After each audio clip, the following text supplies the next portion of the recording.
Whoa. Whoa. Hello. Hello. Hey. Nice smile. Yo. Hey guys.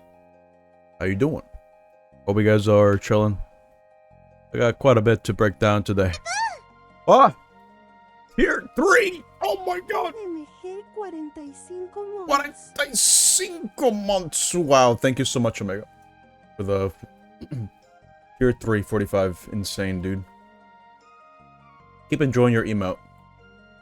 Speaking of which, I plan on... What? Another one, dude. From BSOPs. Thank you so much, dude. Here comes the train. Thank you for the 46, dude. Appreciate it. Just gonna mention that I plan on commissioning another emote. You guys will see what it is at some point. Whenever it gets done. If it gets done. We'll see how that goes.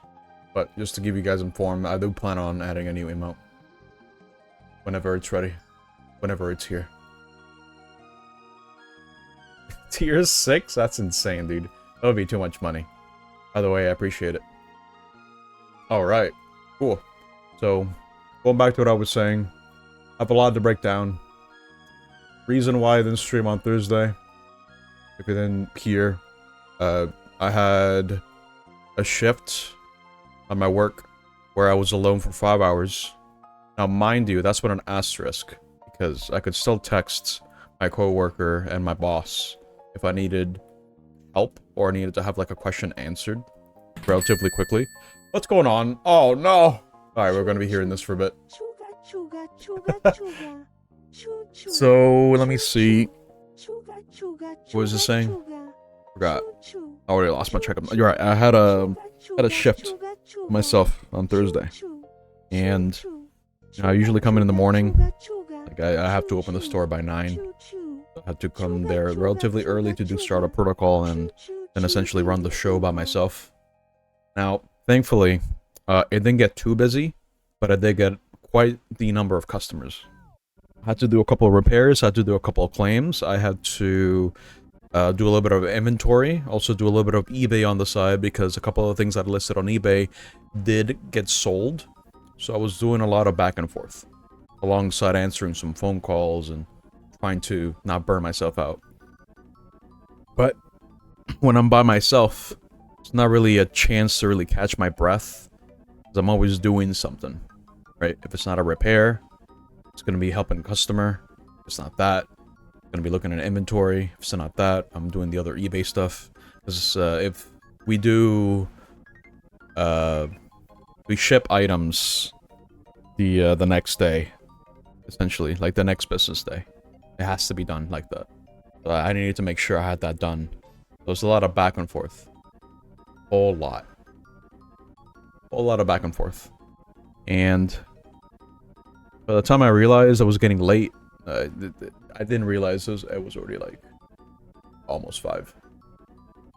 Now, I could have clocked out a little bit sooner, but there was one repair that I was falling behind on, like an iPhone. But I kind of... I mismanaged my time a little bit, unfortunately. What? The sub! Oh my god. What's going on? Oh my god. What's going on? What is this? Hey, hold up. Craig gifted a sub, and then Vilt gifted us 5 subs. Jesus Christ, dude. You guys gotta calm down. Thank you so much. Oh my god. Nice Oh, that's crazy. smile. Thank you guys so much. But sorry, I'm losing my train of thought. Oh, here's more! What are you guys doing? No! What? Oh, you guys are insane. Another 5 tier 1 subs from BSOPs. Jesus Christ, dude. Wow, thank you guys so much for the support. Oh my god. Jeez. Well, I'm gonna be set for that emote, I suppose. Oh man, that's a lot. No, it really is a lot. Jesus Christ, guys. Appreciate that.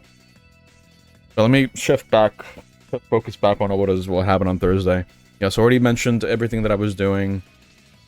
I could have clocked out earlier, so I could have made it to the stream. but I couldn't because there was one repair in queue that I didn't get to up until I shipped out the eBay stuff, because that needed to be prioritized as well. But I kind of gave that a little bit more priority than the phone, and it should have been the other way around to give myself a little bit more leeway, because I was kind of working on the clock. I barely got to finish that phone in time, just barely. It was quite stressful actually. Right at the end, it got a little bit stressful. Because again, I had no break. I couldn't stop and breathe. I had to keep moving. Like constant focus for however many hours there were. I mean, sure, it was a 5-hour by myself, and then the additional 3 with my coworker there. But regardless, it was busy. There was a lot of back and forth, and I was burned out. And like I mentioned, by the time that I noticed what the time it was, it's like, oh, it's about time to stream. Oh, I'm still at work. Uh-oh. Yeah, I can't do that. I can't stream from work. So I had to cancel it. So it's fine. I'll just play A Wonderful 101 next Thursday. Assuming things still align. I mean, I don't know what's happening on Tuesday either, now that I think about it. I think Tuesday is going to be another shift where I'm alone. Potentially Wednesday, because my boss is still not going to be there to help. Ugh, jeez, I'm not going to think about that now. But at least I survived. I just hope Tuesday is not as bad. It doesn't, like, immediately become like, oh, there's like 10 people walking in, and then it's like, okay, great, now I have to try to figure it out. What to do here. No, I want to focus on the now. Otherwise, I'm never gonna be able to relax. It's a lot, dude. I probably talked about this a lot already, but let me give you an idea as to what I need to do at the job. Okay? So, besides opening the store and it having its own set of sorting protocols, which essentially means setting up the registers, cleaning, making sure that the front is neat, tidy, and organized, taking out the signage, taking out the trash, cleaning the bathroom for us, checking inventory, make any calls if I need to for claims. Usually I do have to make a call. Open the store, obviously. And then drop whatever I'm doing if there's a customer up front, help them out, get them checked in, work around our very convoluted system. Because again, every customer is going to have different wants and different needs. So if they want to buy something, I have to make a sales ticket. If they want to repair something, I have to go through this very painful process, very delicate process of checking the device, troubleshooting, determining if they actually need to order a part, or if it's something that can be fixed in like 5 minutes. If I need to make a back order, I need to update the catalog price of that item on our SKUs, because otherwise I'll be doing the, what's it called? Otherwise I'll be, adding the wrong amount of money, and then we lose money, which is bad. So it's a whole process. Yeah, I gotta check them in. I gotta remember there's any discounts that I need to apply. Of course, give the device a test. You know, do everything that I can. Document everything that I'm doing. And that's just checking them in. Then it's the actual repair. Say someone comes in for a claim, I gotta get that checked in. If it's goddamn Apple, like I complained about last time, I have to go through this whole process of generating an Apple ticket. And it's goddamn painful. I hate it. Especially since, we did run into trouble in regards to that before. But anyway, you check them in, you do that, and then I take the device, I try to repair it, I get a phone call, okay, great. Now I have to stop what I'm doing. Alright, answer the phone call. Cool. Alright, back to what I was doing. Oh, customer walked in front. Oh, great! I gotta stop what I'm doing. Go to help the customer. Alright, then another customer walks in. Okay, well, now I gotta help them. And then that repair is just kind of sitting there for a while. That's why I gave extremely long turnaround time. I was frank, I was honest with the customers saying, hey, I'm alone, I'm the only guy here, I'm new. Please understand that this repair will take a while. I'm the only guy here. And thankfully everyone, all the people, all the customers that I got that day were pretty understanding about that. I'm glad about that. Most people are going to be patient about that as long as you are honest about it. Some people won't. Like I already told you guys before, where I gave someone like a rough estimate of 2 hours, and I got the good old stink eye. Like, oh, okay, great, yeah. Well, you don't know how the shop works, do you, lady? I have no idea. Well, anyway, it was a lot of back and forth because, again, like I explained, that sort of thing happens a lot. I'm working on something, I get interrupted constantly. It's horrible if you have ADHD. Because you're trying to focus, dude. You're trying to focus on what you're doing. You're trying to not forget where you put the goddamn screws. Or which part you were at. You know what I mean? It's horrible. Having to constantly shift attention like that. I was misplacing things all the time. I noticed. It was like, oh, okay, I'm at the back because I need to, like, wrap up a package. Oh, wait, someone's in the front. Oh, crap, wait. Did I leave the keys in the back? I don't remember now. Because it's just that constant shifting attention. It's just horrible. For a brain like mine. It's horrible, dude. Oh my god. But, I mean, yeah, I do occasionally get the customer that is very, very thankful about the service that I provide, and I was able to help them, and you know, it's good. It's a good feeling. It's just, you know, I'm still stressed. At the end of the day, I'm still stressed because I'm just trying to keep up with everything. Thankfully, I was able to, and the only one thing that I was kind of worried about was that one iPhone. I gave the guy an estimate. I was still real with him, telling him, hey, I'm the only guy here, right? So you're gonna need to give me a couple hours. And he told me, can I drop by at 4? So okay, great. Yeah, you could drop by at 4. We'll probably have it done by then. He dropped by at 3:30, and I had to tell him, I'm not done with your phone yet. I can't. You can give me like an extra hour because I got kind of caught up on other things as well. He couldn't really wait. He could not really wait an hour more. I had to rush that repair. I had to ask for help for that. And thankfully, I was able to do it just in the nick of time. Because by the time I finished testing, everything, like the main repair was done. I just needed to change the screen and the front camera for this iPhone 12. You know what I forgot to do as well? I just realized, like, after, like, walking out of the job, you know, then just be crashing out. Not crashing out, but just, you know, crashing. Crashing in the sense where I'm just dead. And then in my bed, I'm like, wait a minute. I forgot to put the pentalobe screws on that iPhone. Oops. It's the 2 security screws that go at the bottom of each iPhone. I forgot. I always forget. I don't know why. Smile. It's not the biggest deal, but it definitely shouldn't forget that. This is what I mean, dude. I was exhausted. I was essentially on autopilot. But it's not the end of the world. The world's gonna end me. No, they're gonna hunt me down. It's gonna demand a refund. All the money. Everything. Awful. Oh no, but thankfully, everything worked out. Yeah, and I'm making a checklist. I'm putting a sticky note somewhere that reminds me, hey, Pentalobe, don't forget, because you keep forgetting, Pentalobe.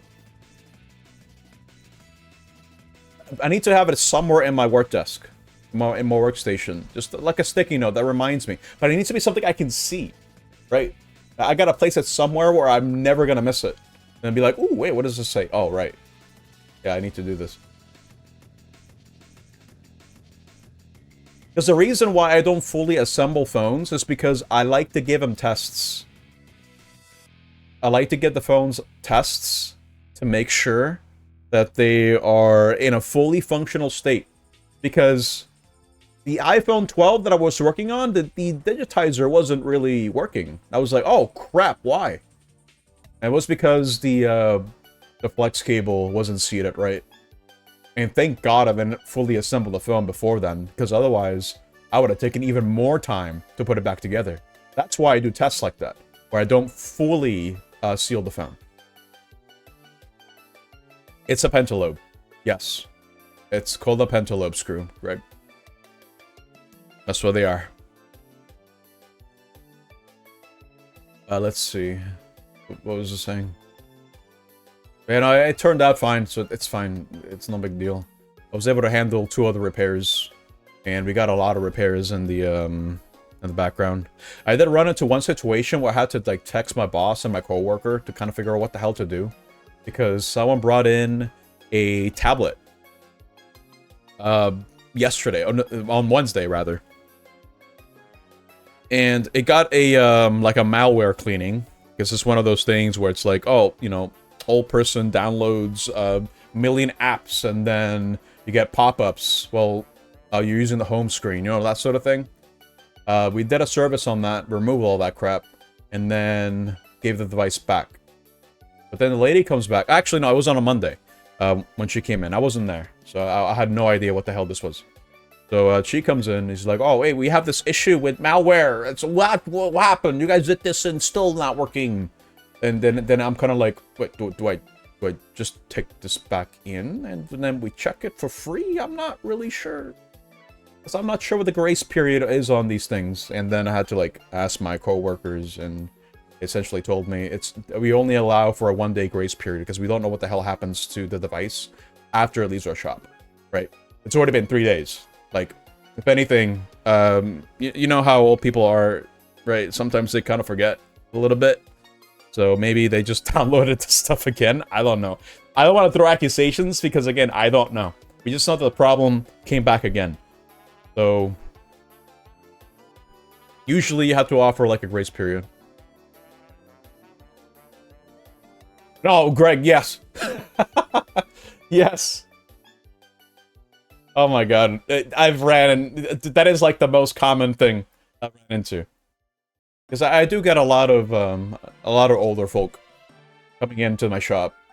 It happens often. So I have to like, I do try to take my time and try to explain to them preventative measures and what they can do so that this doesn't happen again. But anyway, yeah, that was the one thing that kind of stumped me. Everything else I think I was able to handle just fine alone. So that's good. I couldn't really do inventory count. But that's another thing I had to do too. I had to do inventory count and reconcile parts that are part of claims, or that are going to be part of claims. And then on Monday I had to do like an actual consignment count, where I had to scan every single consigned part that we have in the store and make sure that that's updated. On top of that, yeah, it's different, Joe. It's different. It's just for Saturday stuff. Stop an exclamation mark S3 add space the name of the game you want to add, and you'll have a marble associated with that. I will be doing a marbles race after I do the tier lists, whenever the hell I get to that, after I finish ranting about work. But yeah, the only difference is that you can't add extra marbles. This is for a wheel game, yeah. I'll be talking about all the games that I played on Saturday, which includes 9 Souls in there, if you're interested in hearing my thoughts. But it might be a while before I get to it. Anyway, back to work. Let's see. So, already mentioned inventory, already mentioned just keeping everything organized. Just a lot to keep up with. Some of the duties that I don't have to do involves just actually buying the parts. I still need to fill out a form so people know which parts we need to order and stuff like that. But everything else is fair game. Like, I have to know how to do it. And I put in a lot more hours this week than I was expecting. Which, on one hand, it's more money. That's good. On another hand, but on the other hand, I'm exhausted. That is a lot to ask me to do. I'm not gonna lie. And I don't know how next week's gonna go. I have no idea. See, I would be saying that, Greg, but keep in mind, I've only been there for like a little bit over a month, and I was already asked to run the store by myself. For me, that's kind of an insane ask, but given the circumstances, and I suppose given how fast I was learning the ins and outs, and how I was able to prove that on Thursday, then I guess me being a fast learner has its perks and its detriments. I mean, I don't know. I mean, I've been known to mess up, but I guess it's more a matter of how I respond to making mistakes and how fast I can learn from them. I mean, some things are taking a little bit longer for me to understand. It's mostly just the customer-facing stuff, if anything, because I have no experience with that, and I have social anxiety, and I can't relate to the normies. But anyway, yeah. Yeah, I tell you guys every single time I mess up. Not just on the job, but just you guys can see me mess up on stream. It happens all the time. I mess up every waking moment. Gonna leave me the store in his will. I don't want it. I don't want the store. No. Nah, dude. I'm good. I'll stay there for a while, sure. But I don't know how long. I don't know. All I know is, I need a small little breather, right? Just a small little breather that can relax and not burn out. Because on Thursday, I was feeling that burnout. Not gonna lie. Thankfully, yesterday was a much slower day because a lot of people had it as a holiday. Not retail, though. No. Retail doesn't get days off. Hell no. But it was slow, so I got to go home early. I don't want to run a store, are you crazy? Hell no. Especially with how, the ins and outs. I've been learning the ins and outs of how the store is ran. It's like, oh my god, how do you keep track of all this? Insane. Yeah, every federal and state employee got it off. Yeah, exactly. That's what I meant. I definitely didn't get it off, but I didn't have to stay the entire day. But I mean, again, I'm glad I didn't die on Thursday. But I was for the next 2 days, like on Thursday and Friday, I was so checked out. I did not want to do anything. On Thursday, I was just dead. I didn't play anything. I just ate food, sat down, maybe watched like a stream or two, and then just crashed out. Like I didn't even turn my PC off, dude. I just crashed out. I fell asleep while watching. I was just so tired. Then on Friday, the same thing. After I came home, I slept for like 3 hours. 3 hours, and then I realized that, oh, it's 5:30. Oh.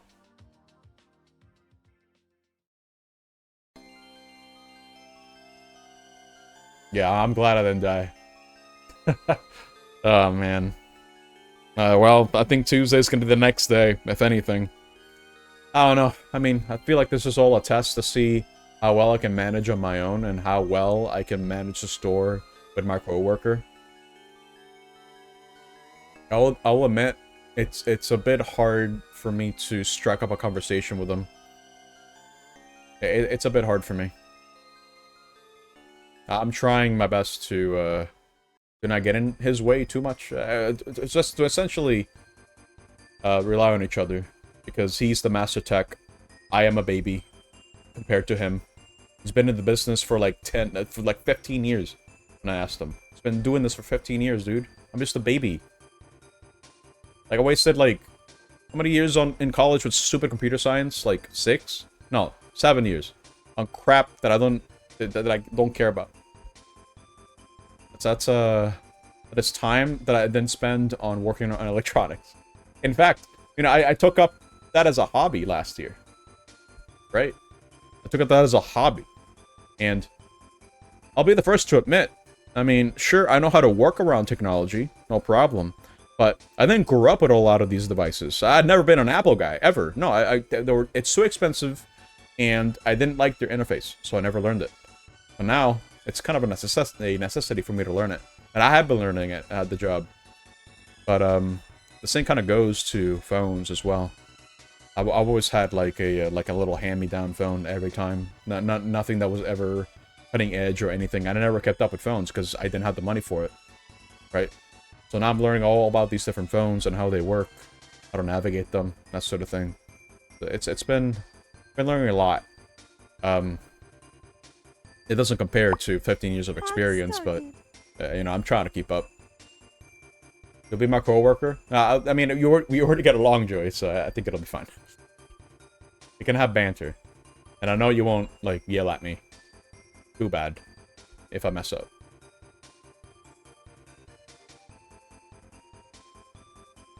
I can be your coworker. Okay.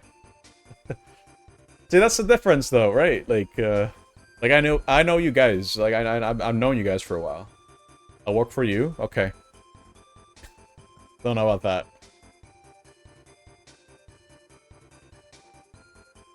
That's what happened to me, Omega. I don't remember when the hell I fell asleep. It just happened. Then I woke up in the middle of the night, like, what? Oh, jeez, I fell asleep. I was tired. Sucked. Oh my god. But it's fine. You know what I did today, dude? Instead of worrying about work, or just any other anxiety, or just doing anything else that might cause me stress, I just laid in bed, and I played the new Star Fox. Because I wanted to complete all the challenges on that. This is there's a challenge mode in the game, where you have to complete certain objectives in the missions, in both the normal and expert versions of them. And you know, it was fun. I had a good time. I got to relax and I did that. I'm getting close to 100%.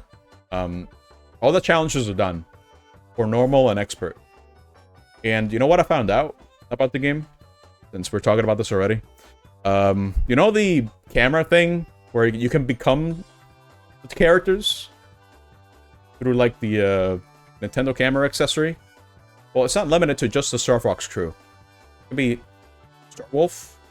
It can be pretty much every character in the game. I'm not kidding. You can become every character with that feature. It is it's a lot more robust. Yes, you can be Pigma. Yes, you can even be Andross. Yes, you can be Andross. You can be everyone, dude. It's incredible. I didn't know that. Like I only saw that because I was doing the whole challenges stuff. And I was unlocking the different avatars. It's like, oh, okay, this is kind of neat. Bro, you can even become the boss from Solar. That can be your avatar. The boss from Solar. The creature. Yes, you can be Kaiman. Yes, you can. Dude, it's insane. Maybe I should, like, take a moment now to kind of show you guys. You know what? You guys want to see it? Hold on, let me show you. Let me get that Switch 2 set up. Give me a second. You can't be an asteroid, I'm sorry. I'll show you guys in a second. I wish I had a more convenient way to do it, but I'll have to do it. Let me switch over in a sec. Tier list. Let me turn this down for now, and let's go this way. Just to show you guys real quick. Okay, let me go back to here. Okay. Just real quick. Wait, I can't move. Oh, that's why. Got it. Okay. So yeah, I was doing the challenge mode stuff, and yeah, it's kind of fun. You get a whole bunch of different challenges that are different across all the different levels, all the missions. It's neat. It's kind of tedious though, because some of them require you to do some insane things. There was one that took me a while to get, because it was very annoying. I don't remember what it was at the top of my head, but anyway, it's a fun mode. And look at the avatars you can unlock. You can even unlock hats, dude. Yeah, you have the original Star Fox crew, Star Wolf. Be Rob, Pepper, this guy, Cat. It can be Andross. It can be the enemies from the game.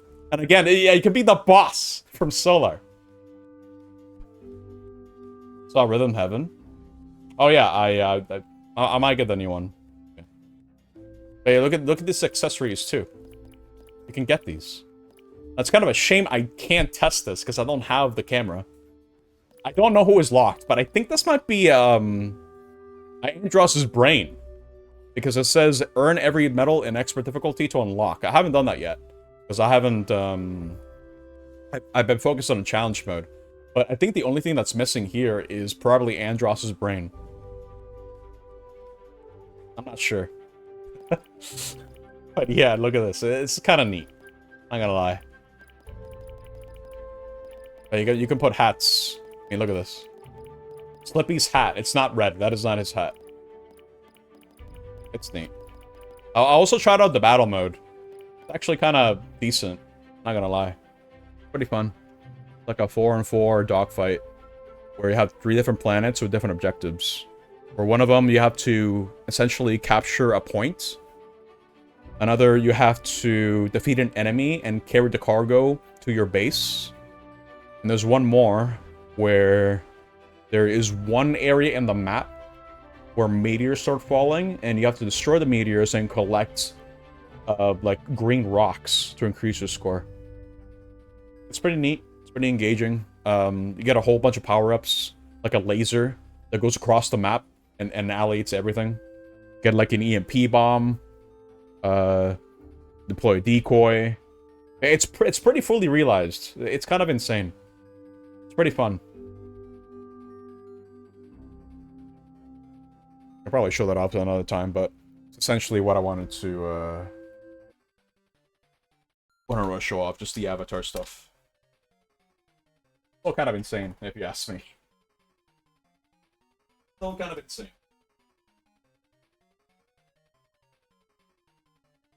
Not as well.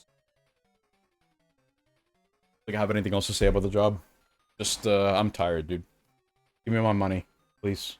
I worked hard. But at the very least, you know, after the fact, my boss told me I did a good job.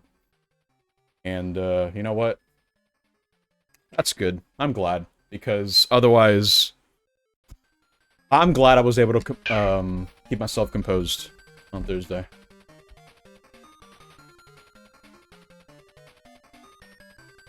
Anyway. Let's actually talk about the tier lists. So, I forget when I first started the, Season 2. I'm not gonna lie. When the hell did I start this? Wait, I probably should have taken notes for that. I just kinda realized. Let me see. I think I probably have something here that'll tell me. But, yeah, right now, what I'm gonna be doing is I'm gonna be ranking all the games. All 15 games that I played for this season of the wheel. We played a lot of games. A lot of them. 15 games in all. And it took me over a year to do all of these. Now keep that in mind. Over a year is a long time. A lot of these games took like 5 streams. Not to mention that for Saturdays I was also doing Archipelago stuff. So that took up a lot of time too. Yeah, some of these picks were one-offs. By some I mean like, one. Every other one was kind of airable, to be honest. Actually, no, 2 of them. 2 of them were one-offs, actually. I just kind of realized. All S tier. No. I'm gonna tell you right now. Actually, I'm not. I won't say anything. I won't say anything about that. I was gonna say that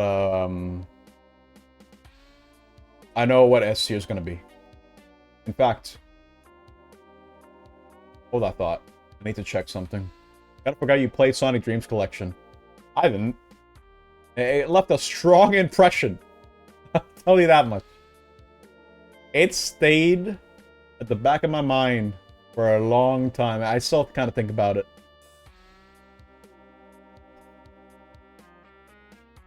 Yeah, Sonic Dreams was this wheel. It was there, unfortunately. It is what it is. How can he rate games from a year ago? See, if I didn't keep track of what games I added to the wheel, I would not have been able to figure out what the hell I played. I'm not gonna lie. I would not have been able to figure it out. But thankfully, I document these things. But not well enough, because I kind of forgot. I kind of forgot what which game I even started with, to be honest. I'm trying to figure it out now while I'm yapping away. But, Then you stream a game with birth and pregnancy and then courtesy forever. No, dude. I mean, what can I say? I got nothing to say, dude. You should rate them at the time. Honestly, I think I should just rate them as I remember them. Yeah, I'll make a time for them for Season 3. That is definitely what I'll do. Like, oh, I played this one first and this one second. So on and so forth. Definitely make a note for that. But yeah, Joey, if you want to add a game, you're more than welcome to. In fact, anyone is. See, the way this works is, once I finish the tier lists, I'll be doing a marbles race. And whoever gets top 5 gets to have their game played. Now, currently, I don't have a top 5. So, if I don't get any more marbles, I'd just be playing the games in the order based on the marbles placement. But yeah, take the chance now, guys. Now's the time for you to add an entry if you haven't already. Gotta type in exclamation mark S3, add, space, the name of the game. That's it. That's how you do it. It's top 5 now. I'm not doing it through a wheel anymore, because the whole idea behind this is I want to be able to give people a chance, or, you know, the idea was to give people a chance for them to add their entry ahead of time, and not have it be like, oh, you only get, like, one chance, one shot. And that's when I open up the submission, right? Like, that usually gets filled up pretty quickly. That's what happened last time. And I didn't want that to happen again. That wasn't good for the people that wanted to add more games. Yeah, and not to mention that this season took way too long. 15 games is too much. I don't want to keep them, I want to keep them, you know, kind of slow, you know, it's not slow. I want to be able to do this more often, right? Then I can rank them. Kind of like get the ball rolling. You know what I mean? I think for me it makes sense. I think this is a good way to do it. If you ask me. Probably works. Yeah, how dare I not be 9 souls in one stream? God, dude, I'm such a fraud. Okay, alright. Here we go. I think I got the list. So... Nice smile. It was March of last year, actually, when I did the tier lists for next time. March 8th, according to my records. That's a long time ago, dude. That's... what the hell? That's like a year and 4 months! Jesus Christ. Yeah, Greg wasn't around during that. So imagine that. That's pretty long. Alright. I'm gonna try to do this based on which games. I want to try to do this in order, essentially. Let's get started. Alright, first game I played was Sonic Riders. This is the first one that I played for the season. This was this one. And let me tell you, this is a game that I played back in the day, back when it was new. I remember watching the commercials for it and being like, oh my god, that comes out like the same month as my birthday. That's crazy. Yeah. Insane. Wow, how'd that happen? Also, hold up. I just realized this is supposed to be Season 3. We're doing for Season 4. Even I lost track. It's been so long. It's crazy. Anyway, Sonic Riders is actually kind of a fun game, if you ask me, in many ways, but it's often described to be a game that has a very steep learning curve. In the sense that it's very mechanically complex, and I don't think the game really teaches you its mechanics very well. because I remember really struggling to really learn this game as a kid. It's not really pick up and play. It's a lot going on in the game. A lot of things to manage, like the air meter and the different mechanics by being a speed character, a flying character, or like a power character. Not to mention the whole mechanic with grabbing rings and giving you more boost and stuff like that. It's a lot.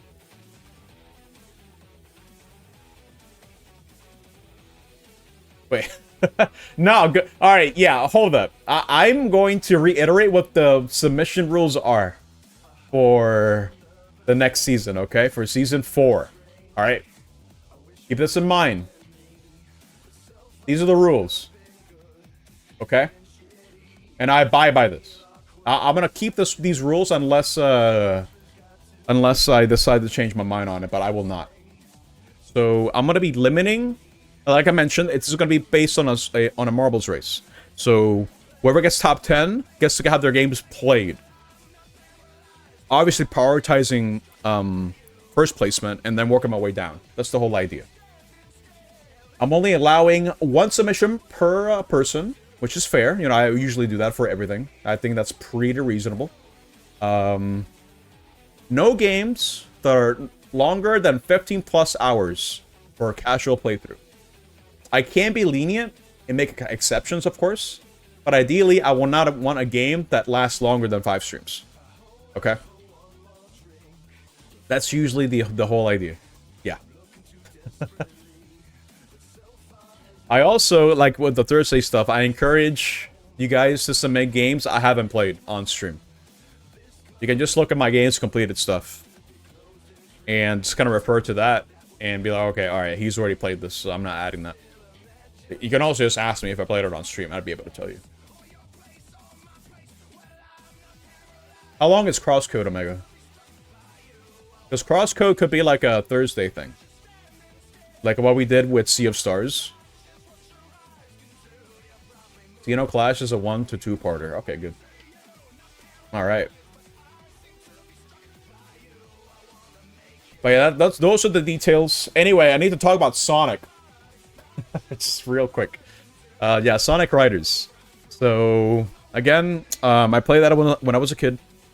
I kind of beat it, I suppose. I remember beating the game, but I didn't remember having a good time with it. But now that I'm able to better grasp the mechanics and the controls of how the game works overall, I had a much better time this time around. But I kind of feel I wasn't really able to tap into the game's full potential. Because all it did was a story mode. That was the thing I was interested in doing, most of all. Just to kind of see how it held up. And, I mean, it didn't really hold up all that well, if you ask me, but... Gameplay-wise, it's fine. It's good. I've heard that the other Sonic Rider games, they are not as good. This one is peak. And I can see why. I mean, it's a lot of, there's a very high skill ceiling to this game.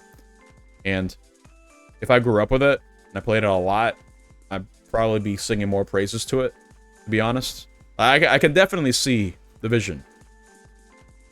Because I know people have gone out of their ways to make mods for this game as well. And for Zero Gravity as well. It's kind of neat. It's like a whole subculture revolving around this game. This is actually a pretty good racer. But me having only played the story mode, I will only really feel like I only scratched the surface of it. But I enjoyed it. It's Sonic, like of course I'm gonna enjoy it. I have that bias. There's no way I was not gonna enjoy it, right? And at least through some way. I want to give this game like a B, like a high B, I think. It's right in the middle, where based on what I experienced and based on how I felt when I played the game on stream, I really feel like it ended too soon. Like I wasn't able to really grasp everything the game was trying to teach me and everything that I could have learned from it. It was fine, right? Because the way I do these rankings, by the way, is based on my enjoyment of the game, plus my enjoyment of it as a stream game as well. And I think this is probably like the core example of, you know, it wasn't great, but it wasn't bad either. It's right in the middle. All right. So next game was Stray, right? I played this. It's a Meowdy game. I didn't really know what to think of it at first, because I knew Stray as the one indie game that got nominated for like Indie Game of the Year. For the Game Awards of whenever the hell this game came out. I don't remember. But a lot of people were talking about this game. And I was wondering, is this just like a Meowdy cat simulator game? Like where you were just a cat, just platforming and parkouring through like a desolate, abandoned landscape. And it's kind of like that in a lot of ways, but it's mostly just an exploration game with a couple of stealth and platforming sequences in between. Because it's a lot more story focused than I initially thought. And it's a cute story. It's neat. You got a Meowdy. I mean, I'm a sucker for Meowdies, so I can't complain about it. But what I can say is I can't say I was totally engaged with what was happening. Because the gist of the story is this takes place sometime in the future, where humans are nowhere to be found, and whatever they left behind inside this dome, where these robots suddenly gain sentience, and they all develop their own little quirks, their own little personalities, which is pretty cool to see. I kind of do like that trope, you know, of robots exploring what it means to be human, and then trying to emulate it. It's neat. It's cool. Now,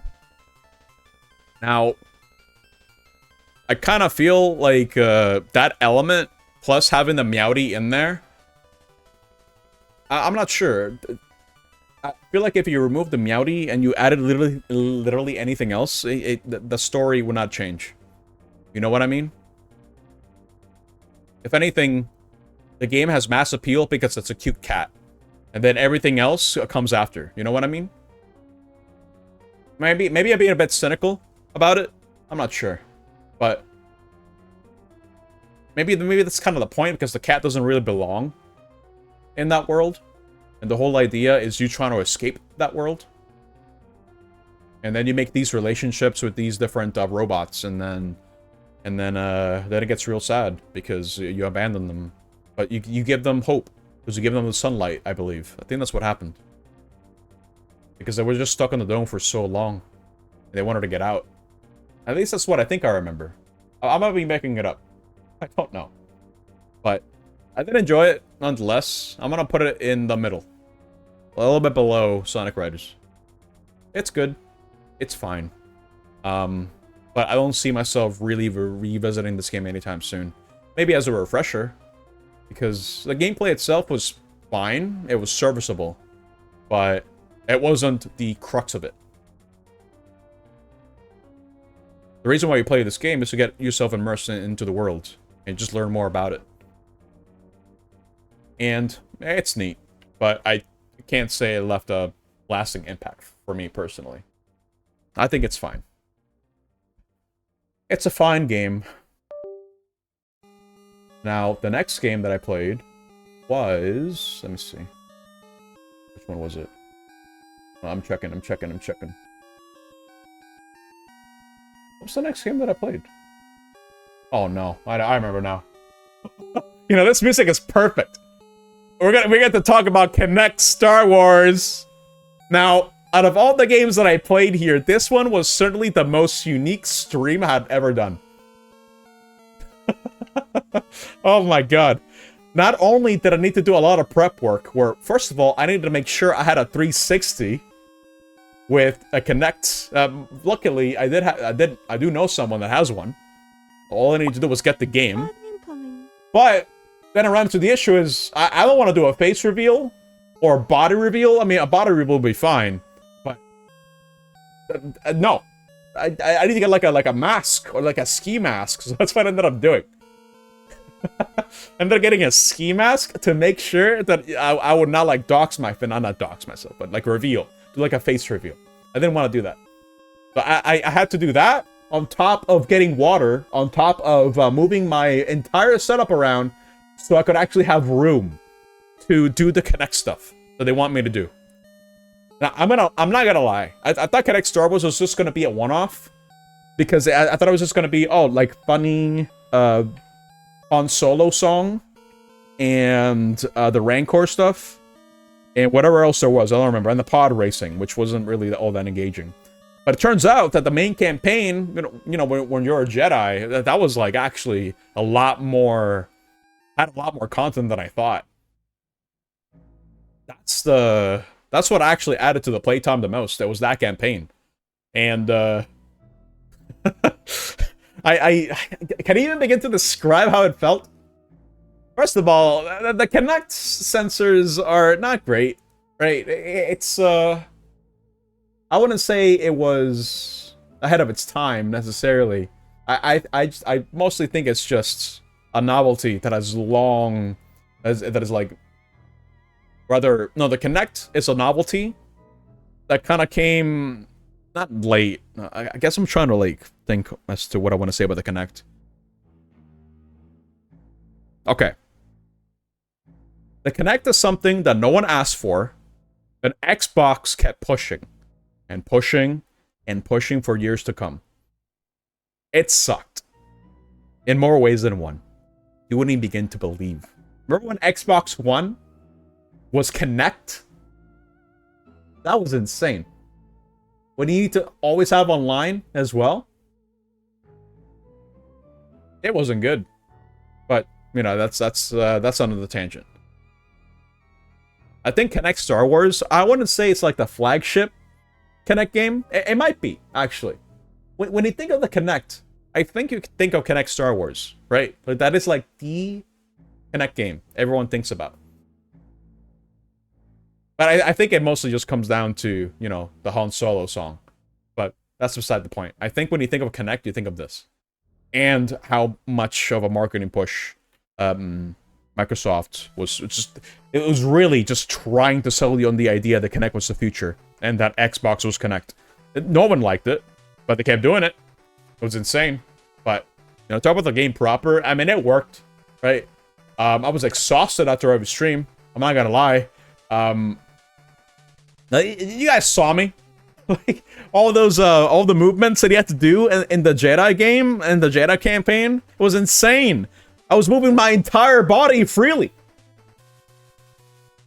Like, oh my god. I couldn't keep up. I couldn't keep up with what was happening.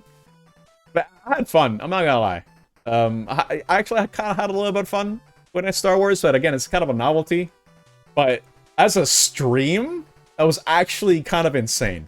I'm not gonna lie. I don't think anything came close to how Kinect Star Wars felt as a stream experience.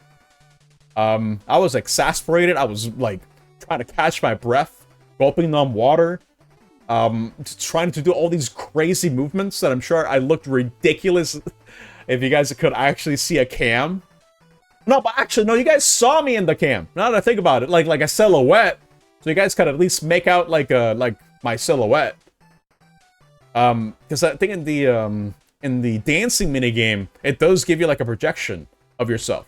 It doesn't show you, right? But it gives you like projection. Yeah, go screen that. Yeah. Oh my god. Insane. You know what? This is like an A rank stream tier. I'm not gonna lie. I know this is kind of insane to put this game on A, but in hindsight, I honestly think this two-parter was kind of insane. In a lot of ways. Just the amount of setup and just how unique everything felt. This streaming in itself is a novelty, because I haven't played a Kinect game since. I kind of, it's more memorable than Stray. No, I wholeheartedly mean that. I'm not gonna lie. This is an experience that's gonna stay with me for the rest of my life. I'm not gonna lie. I know it's just Kinect Star Wars, but I never played a game in an environment like that, where I'm streaming it and moving my body around that much. It's insane. And I got to talk about Star Wars again, so it's always a perfect excuse. So that's saying A rank for now, I think. It's not gonna be high A rank, mind you, but it's gonna be an A rank game, or an A rank stream, if you ask me. I think that's fair, given all the variables that I mentioned.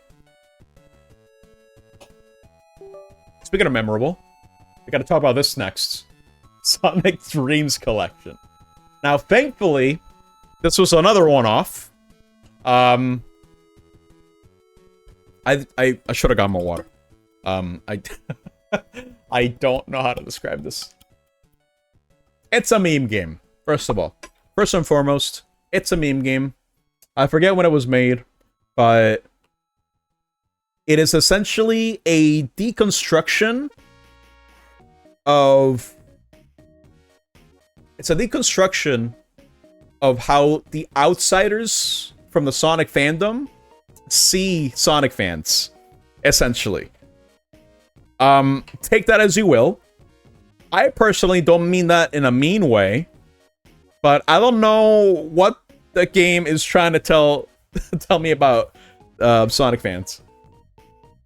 It is insane. Doesn't begin to describe it. All I know is we made an OC in this that appeared. we recreated the same OC that we made in Sonic Dreams Collection, and he showed up in Sonic Forces. I forgot his name, but I know we had a whole segment where we based on a character based on the one we created here. So that's like one sticking point to me for this game, for this particular game. Everything else, like hanging out with Sonic, yeah, no. I don't want to hang out with Sonic anymore. In fact, I don't want to do that. Or the Sonic Studio thing, where you get to create your own movies with Sonic. I don't want to elaborate. This is the sort of experience that I just refuse to elaborate on stream. It is not a good idea. No. You have to be there, or you need to just have known about the game itself, for you to know what I'm talking about. It is a time. Oh, I forgot to mention the, what's it called? The Eggman thing. Is here. What was Pig the Cat in there? I don't know why anything was in there, Bill. I think that's a better question. What was anything in this? Like, oh my god. Okay, listen, this would automatically go on the D tier. But I don't know what to make of it. I still don't know what to feel when I think about Sonic Dreams Collection, right? T for Dreams. No. I don't know what to think of it. I'm gonna be honest with you guys, I have no idea. What do I think of Sonic Dreams Collection? Does it go on D? Because in my heart, it feels like it's a D game. But I don't know. It was so... do I hate it? I don't know what I feel. As for Sonic, no. Absolutely not. That is never gonna go there. I'll tell you that much. No. No. I will say low C. Because it wasn't irredeemably bad. Right? I don't think it was irredeemably bad. Actually, high D. I have a feeling this is going to be the only game in D, if I put it there. Okay, if I'm doing that, I'm getting rid of this. I'm getting rid of this row. Only keeping 4, keep it simple. I'm only doing up to C. Just so I don't doubt myself. I think Sonic Dreams Collection was a streamable time. It's one of those games that kind of speaks for itself, right? I had to do none of the talking. The game spoke for itself. I can't do it justice. No matter how I attempt to describe it to you, it was a time. I need more, not less. I only have 15 games. But I'm gonna have so much empty space, Greg. Absolutely not. Sonic Dreams is so powerful. The straight D tier. Oh no. Oh, Bill, stop. Oh my god. Okay, alright, okay. Let's move on. I don't wanna talk about this. What I wanna talk about is my feelings on Ultra Kill. Alright? That's the next game that I played. Ultra Kill. And okay. This is exactly why I rank games, not just based on their quality, but based on how I felt when I streamed them. Right? I talked about this before too, but out of all the games, like the 200 plus games that I played on stream for these past 4 years or so, Ultra Kill was the first game where I'm kind of sitting there thinking to myself, maybe I should not have streamed this because of the backseating. Now, it wasn't because of you guys, the regulars. No, you guys are cool. You guys are fine. Talk about the randos who would come into the stream to watch someone play, and then they would immediately backseat me, saying, "Hey, did you know you can use the gun? You can ride the gun. Do that. Oh, hey, you got that gun, but why aren't you using the gun, huh? You do this, do that." It's like, Jesus Christ, calm down. Like, doing it wrong. Play the game right. Right now. I don't know what it is about this community. I mean, I get that people are passionate about the game, but it kind of reminds me of Undertale. The game is impossible to stream.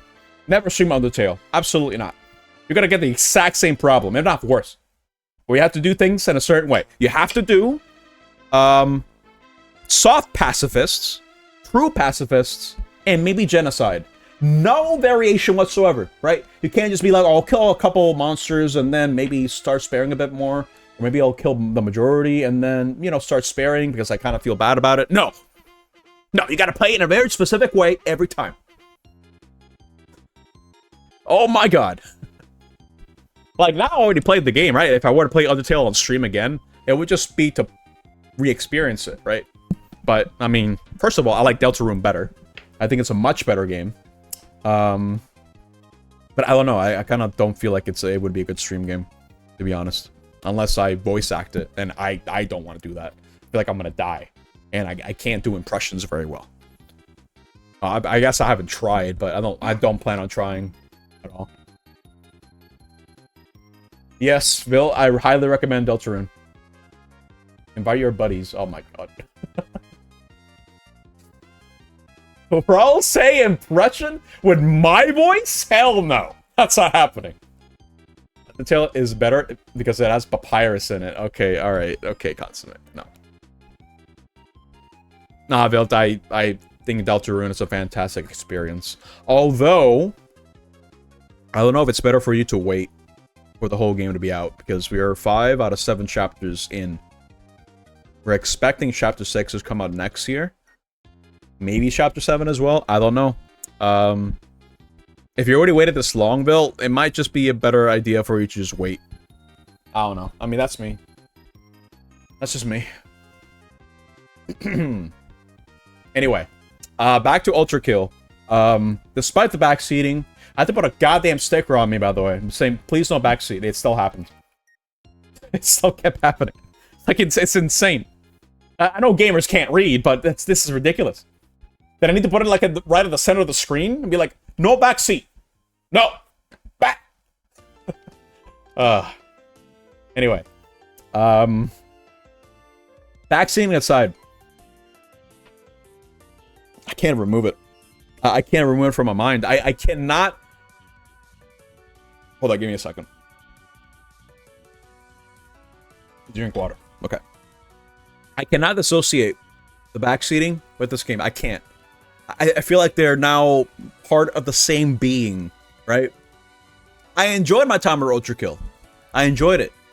I like fast-paced shooters that are platforming, that have all this array of guns, and it has like a combo system. It's satisfying to play. I had a great time with it, playing it, gameplay-wise. But as a stream game, okay. If it was just the game itself, I would say on a casual playthrough where I'm not doing everything, and I'm just catching up to whatever's current, I would probably say it would have belonged here. Like, up here. On A rank. Because I had a great time. I love shooters like this. But because of the backseating and everything, because again, I am rating this based on my personal experience of the game as I streamed it, it would have to go here on B rank.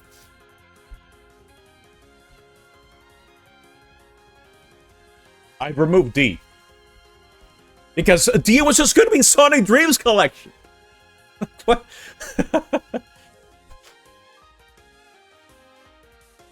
It was just gonna be that. I can't believe this. He's backseating me.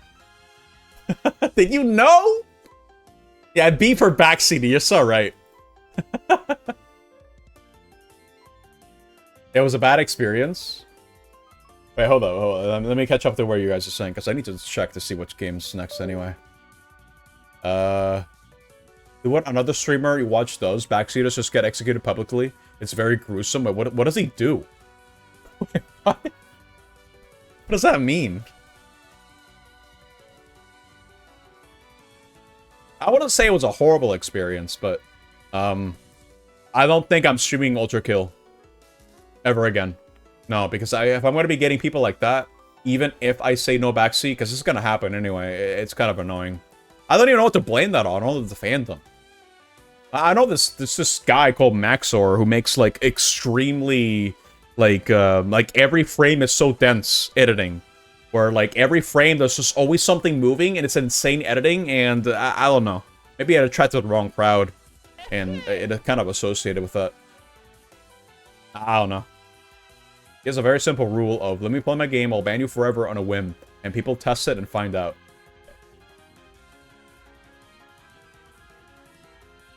It was even before the Maxor videos? Oh, okay, gotcha. If anything, maybe the Maxor videos might have exacerbated it, made it worse or something. I don't know.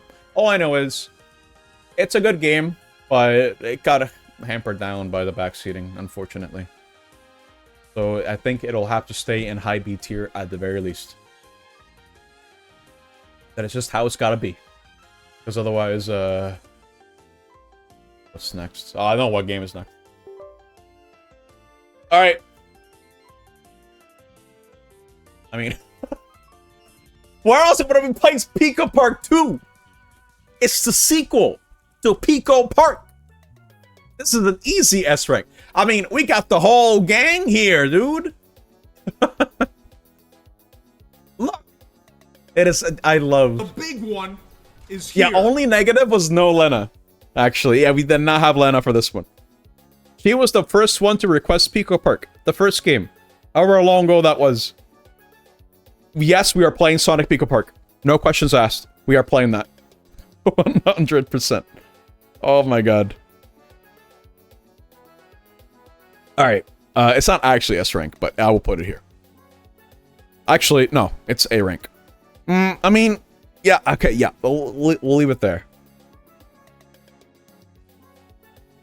For me, Pico Park goes beyond French Slop. Because for me, when I think of French Slop, there is like a certain quality to the way that the game presents itself, right? Where it's just silly, there's like glitches, but it kind of embraces those glitches, right? With the way that it looks. I don't know how to explain it.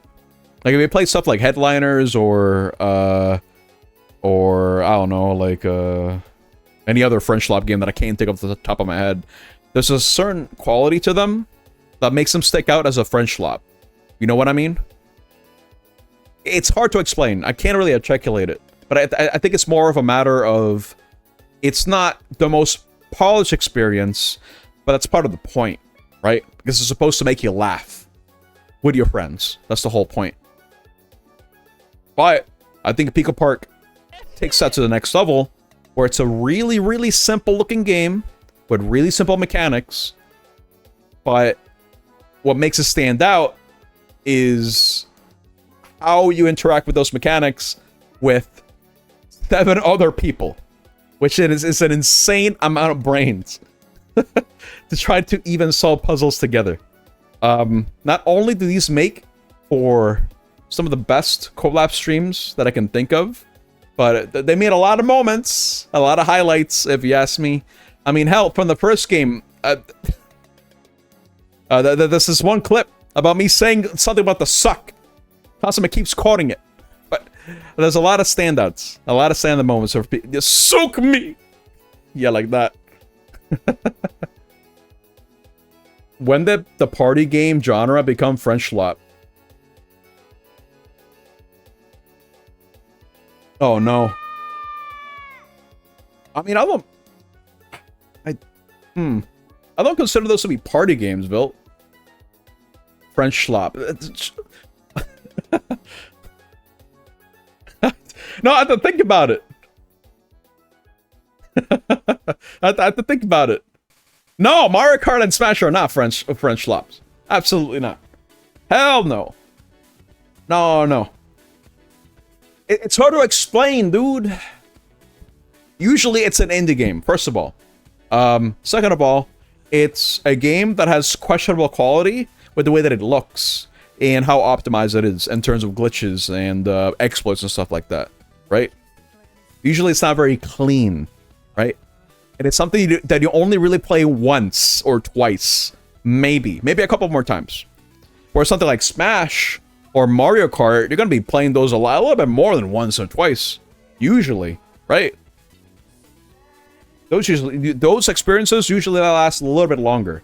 But for me, French slop means more like flavor of the week or flavor of the month at most. You know what I mean? Yeah, that's something that can be great. For sure. But they have a certain quality to them, is what I'm saying, right? I'm not saying that it's bad, I'm not saying that it's good, I'm just saying how it is. Yeah, Repo is French slop, that's another example. Yeah. Yeah, streamer bait. Yeah, no, definitely that falls under streamer bait for sure. 100%.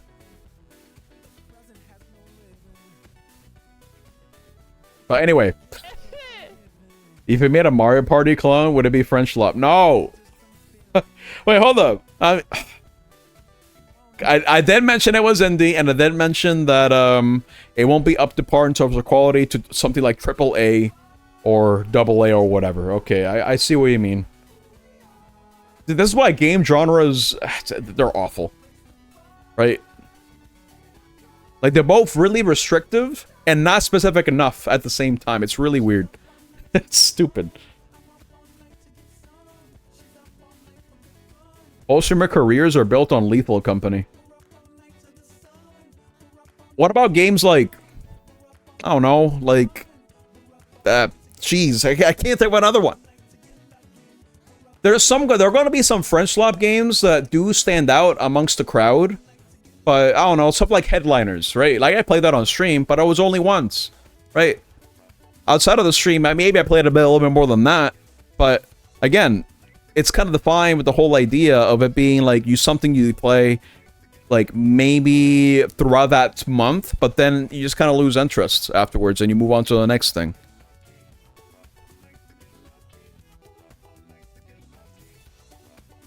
There's going to be some outliers, sure, but I think the point still kind of stands, if you ask me. That's the way I see it anyway. Anyway, Pico Park 2, better than the first game. It's got a lot more mechanics, a lot more puzzles, a lot more chaos. It's great. These are the quintessential collab streams, if you ask me. This is the best way to do it. Everything overlaps, and, you know, it's just... For me, game genres are, again, restrictive and not specific at the same time. It's kind of insane. Yeah, genre names mean nothing. Because now people sell you on the idea, oh, this game is like Sekiro mixed with a Hollow Knight. Like, that's how people sold Nine Souls, for example. It's like, oh, it's like those two. Or it's kind of like, it kind of does its own thing, right? It's just that sort of thing. It's like, you know what I mean. Anyway, I don't want to get ahead of myself. Pico Park 2, great game. I recommend it if you can get 7 other people. I don't know how it is with less, but it is a time. And we're going to be doing this again with Sonic Pico Park. I can't believe they're making that a thing. But I am playing that. I'm on board. Yeah! Bullet Heavens? Oh, okay, that's the first time I'm hearing that. I'm not gonna lie. Bullet Heavens. Alright. Let's talk about a good game. Super good game. Celestes. Now, I was aware of Celeste. I know how good of a game Celeste is. But how good was it to me? Right? After having played it. Because, you know, I'm the Scrimble Bimblo guy. Right? I love Scrimble Bimblos. I love platforming. Especially platforming that is hard. Platforming that has a lot of nuance in the way that you platform. in the way that you move around. Celeste has everything that I look for when it comes to a mechanically complex game that offers a lot of opportunity for experimentation and rewarding gameplay based on how you perform. It's insane to me that this game had so much to teach me, even right at the very end.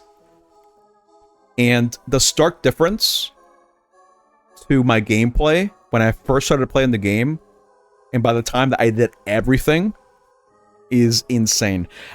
Just the mere fact of how the game plays pushed me into getting 100% in it. Getting all the strawberries, getting everything so I can get to like the last chapter and actually conquer it. It was a challenge.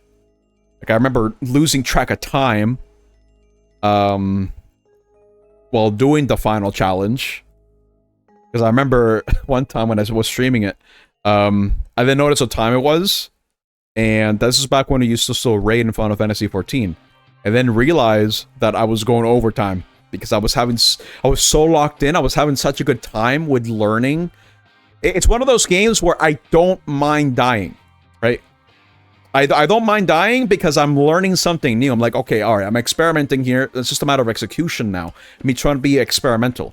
Because for me, the best games for me is the game that allows me to treat it as a playground for me to experiment.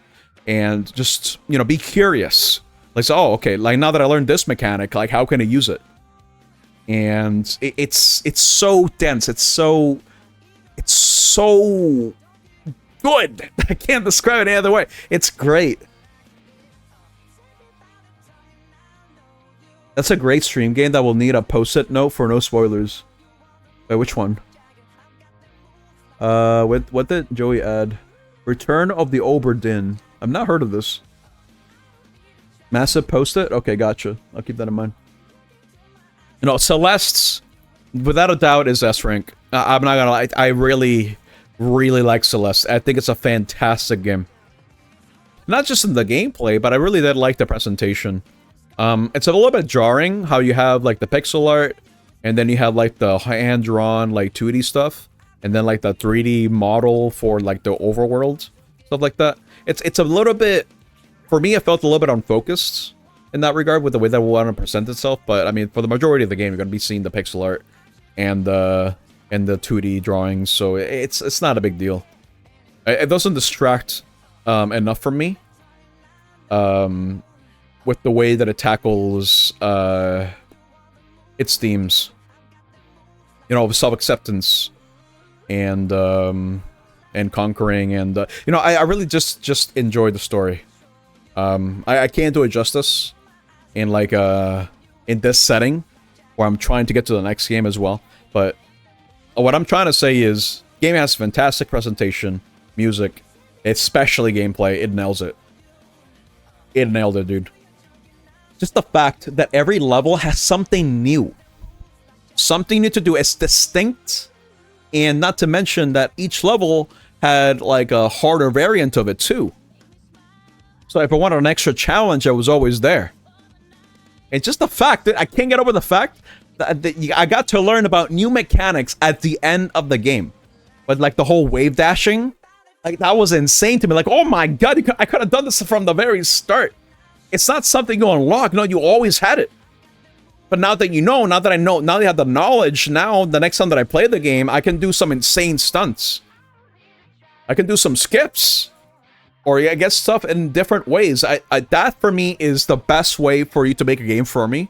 It's just make the platforming be rewarding in the sense where, okay, now that I have all these tools and I'm aware of it, how can I use this to better improve my gameplay or better conquer this room in a faster way? When I just better in general, right?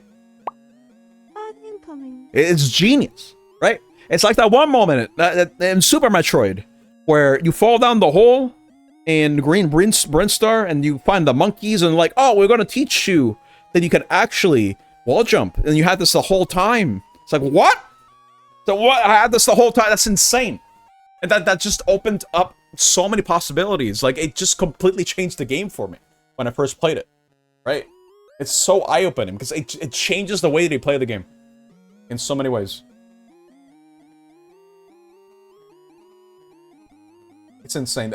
I can gush about this sort of game design all day, but for me, that's peak game design. For me. But I like to treat games like this one like a playground. It's very fun. It's very cool. Celeste is fantastic. But, I mean, we all saw it coming. We all know Celeste is it's a really good game. Very, very good. I love this game. Now, what's the next game that I played? What was the next one? Let me see. Oh, that's right. I played Skong after that. Oh, right. Next game. I remember now. Beware the Samurai 2. So, this was a weird one. It's a Capcom game, right? But it's not really a standout, necessarily. Yeah, it's the Alucard game. Yeah, where one of these samurai was voiced by the same guy who did Alucard in Symphony of the Night. It's kind of weird, and you can really tell as well. I think the main appeal of this game is having so many different routes. Because it's pretty open-ended with what you can do, right? You can either stay a Ronin and just do your own thing. You can join like the gang, and then just have a gang war with the local police force. Or you can join the police. It was essentially the police force, and you know, create your own storyline from there. But I think that's the coolest part of the game, where each playthrough you can treat it as something different. But I think the problem with the game itself is just kind of how cumbersome it feels to play. There's a learning curve to it. It's a big learning curve. And there's a whole lot of nothing happening in between key moments of the route that he chose. Because I was essentially just wasting time so I can move on to the next story segment. And it doesn't help that the combat itself didn't feel too great either. It felt very confusing for me to learn about all the different moves. It's a very counterintuitive game. It was very, very ambitious, but I kind of did feel like it didn't really deliver in its ambition. So because of that, I'm probably gonna rank it at C. Because I did feel myself getting a bit bored playing the game, I'm not gonna lie. I was looking forward to the moments where stuff was happening, right, in the story. And I'm sure there's a lot more that I missed. But overall, I just thought it was okay. A little bit on the worst side. Especially compared to having played Celeste before this. It's kind of like a night and day difference. I don't have a whole much more to say for Way of the Samurai 2. Maybe the other games are better. I don't know. I have no idea. I just know that this one took me a while to get through as well. This was a long one. I did just kind of decide that after completing my third route, that would be a good stopping point for sure. I think it was. I think that was fine, if you ask me. What? Fuwu! Oh my god! Hey. Hello, Fuwu. Thank you so much for the raid. Appreciate it. Funny how there's Final Fantasy XIV music playing at the moment on my stream, and you were playing that game. It's crazy. Hello, hello. I'm doing a ranking of 15 games that I played on Saturdays for the past year. These are all like user-submitted games that they wanted me to, that you guys wanted me to play. I mean, look at the variety here, actually. Now that I think about it. There's so many different games from different genres, different time periods. It's kind of insane. It's very colorful in that sense. And that's kind of why I like the whole idea of letting you guys submit games, because everyone has different tastes in what they want to add, what I can play. But yeah, Fuwu, I'm accepting entries for games that I play on Saturday, by the way. I know I have like the whole like marble thing, but I'm gonna be doing it for Saturday as well.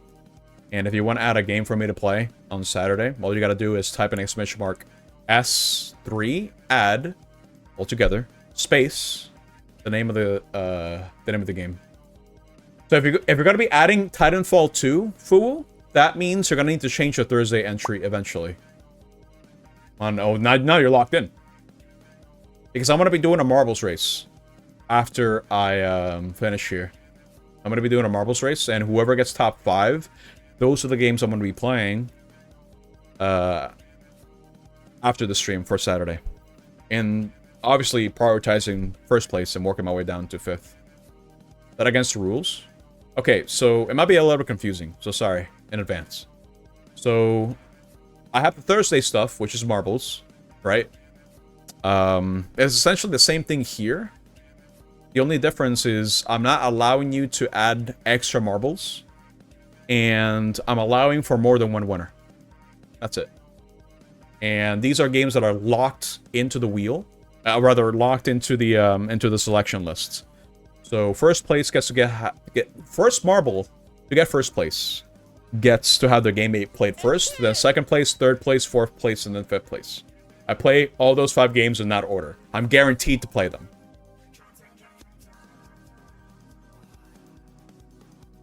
Let's see.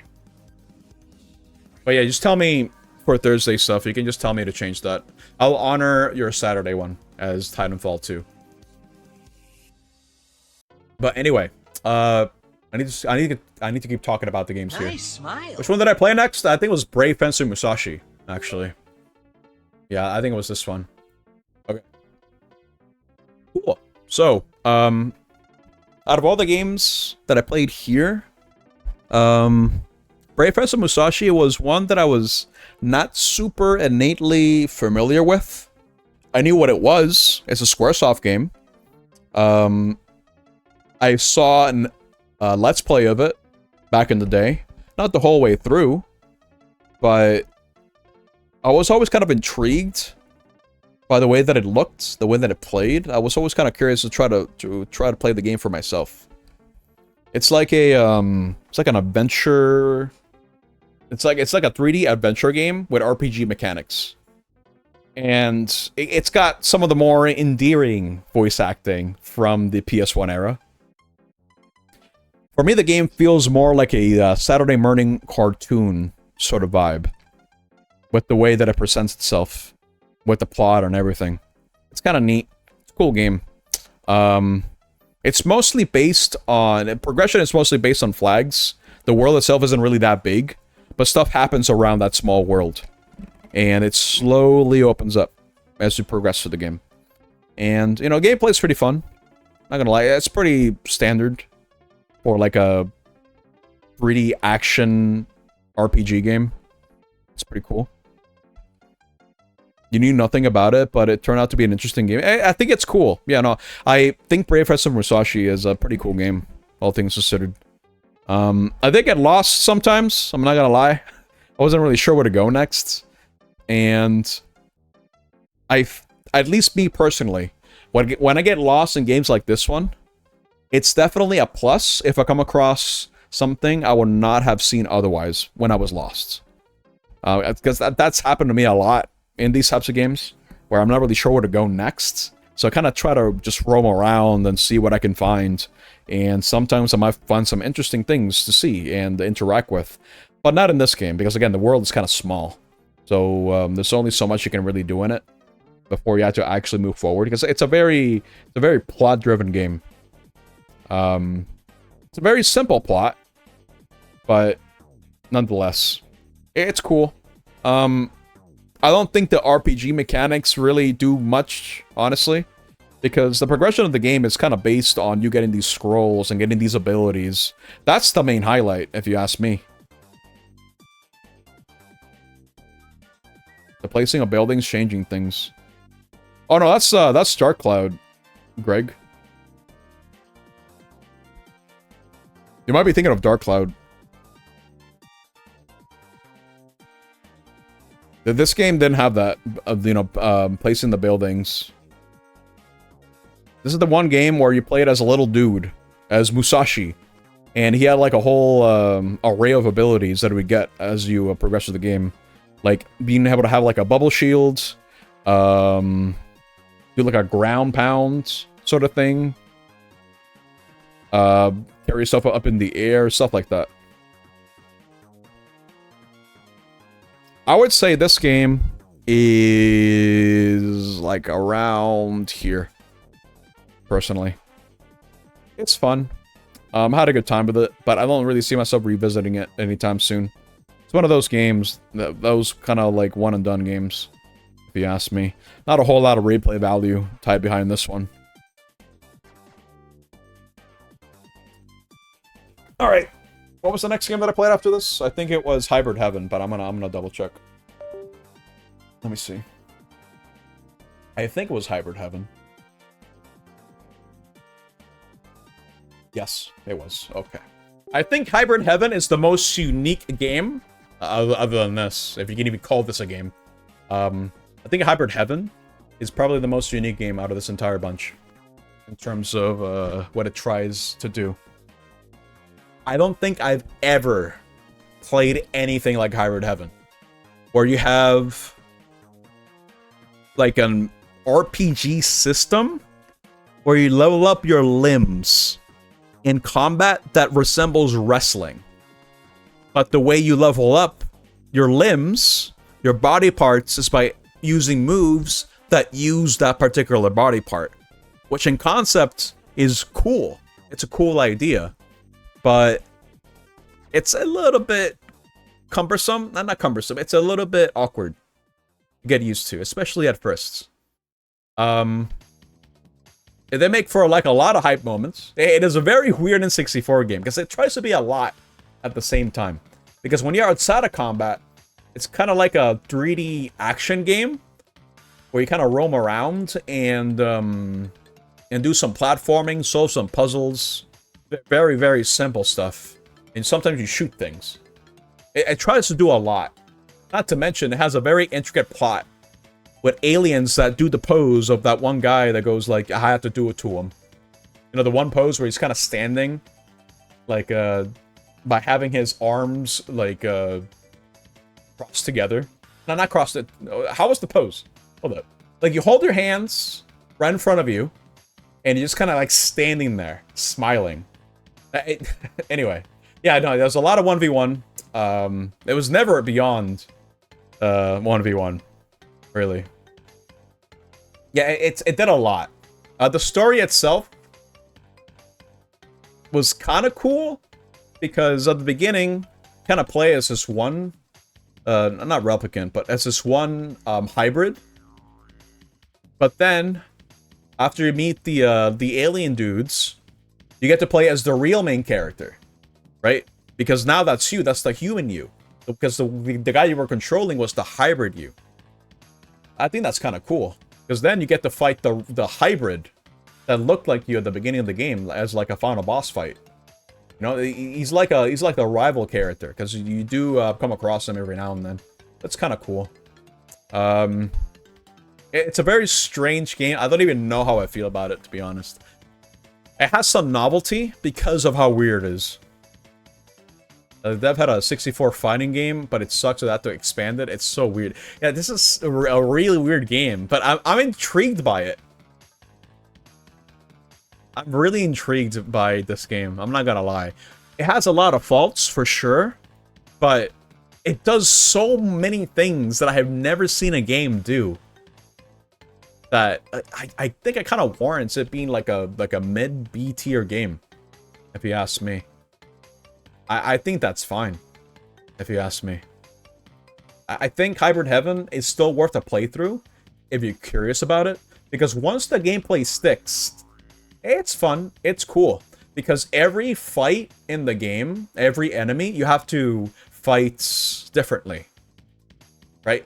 When you have like these big bulky guys with like big shoulders, but they have like stubby little legs, you go for the legs, right? You try to use some form of like deductive reasoning, be like, okay, all right, so if I'm fighting this guy, then my approach is going to be a little bit different, right?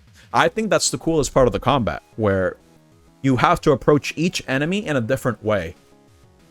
which can kind of be kind of a detriment, because if you try to focus too much on a particular limb, you might not be prepared for certain encounters of the game that kind of benefit from you having a leveled up leg or a leveled up arm or something like that.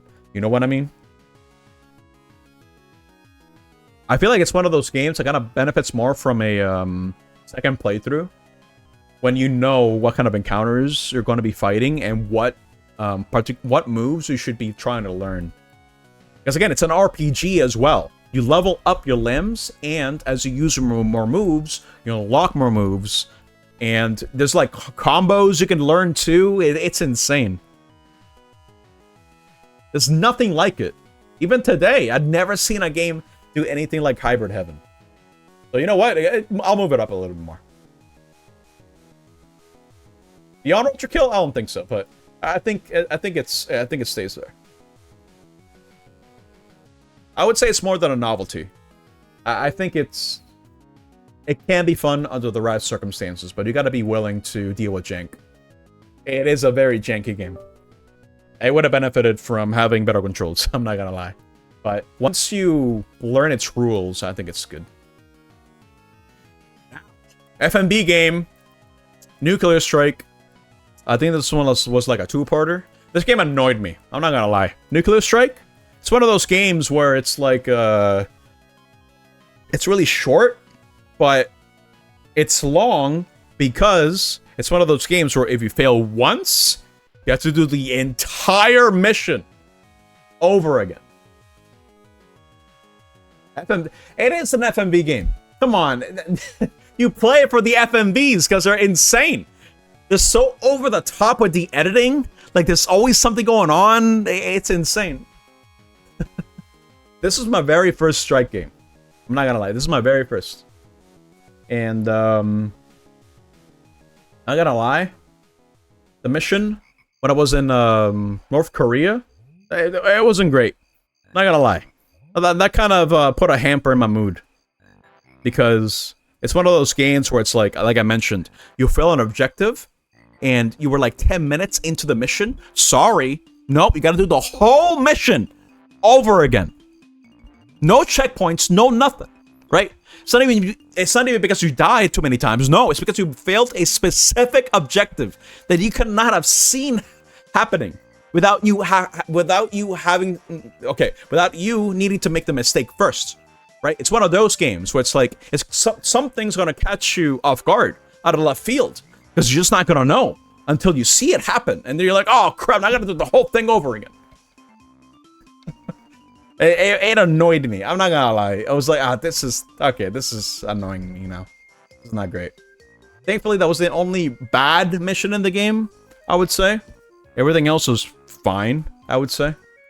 That's called the replay value. No! That's the bad kind of replay value. No. That's the bad kind. No. I am not compelled to replay the game. But it takes 10 minutes, excuse me, 10 whole minutes for me to get to the part that I'm still trying to learn what the hell did wrong. Right? I go back there, I listen to the fake Bill Clinton guy like 5 times. I get to that part, I fail again. I was like, oh crap, I gotta listen to this crap again. That's the old school kind. No! Listen, I know what you're trying to say, right? This is the type of game that would have benefited from checkpoints. At the very least, like a metal checkpoint, right? Not a checkpoint after every objective, right?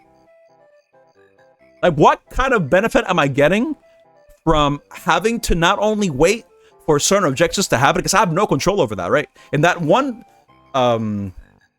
North Korea mission, you're just waiting, right? You have no control over the pace of a lot of these objectives. You have no control whatsoever, right? So, sure, right.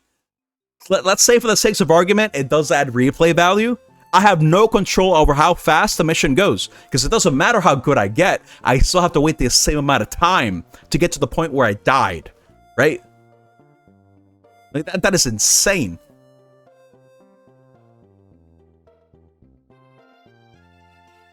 He hates playing video games.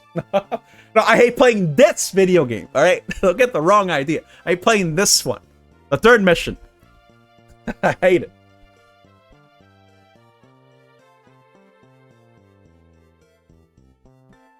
But no, I definitely get what you're saying, Greg. Don't worry. No, I played old games too. I'm an old guy, right?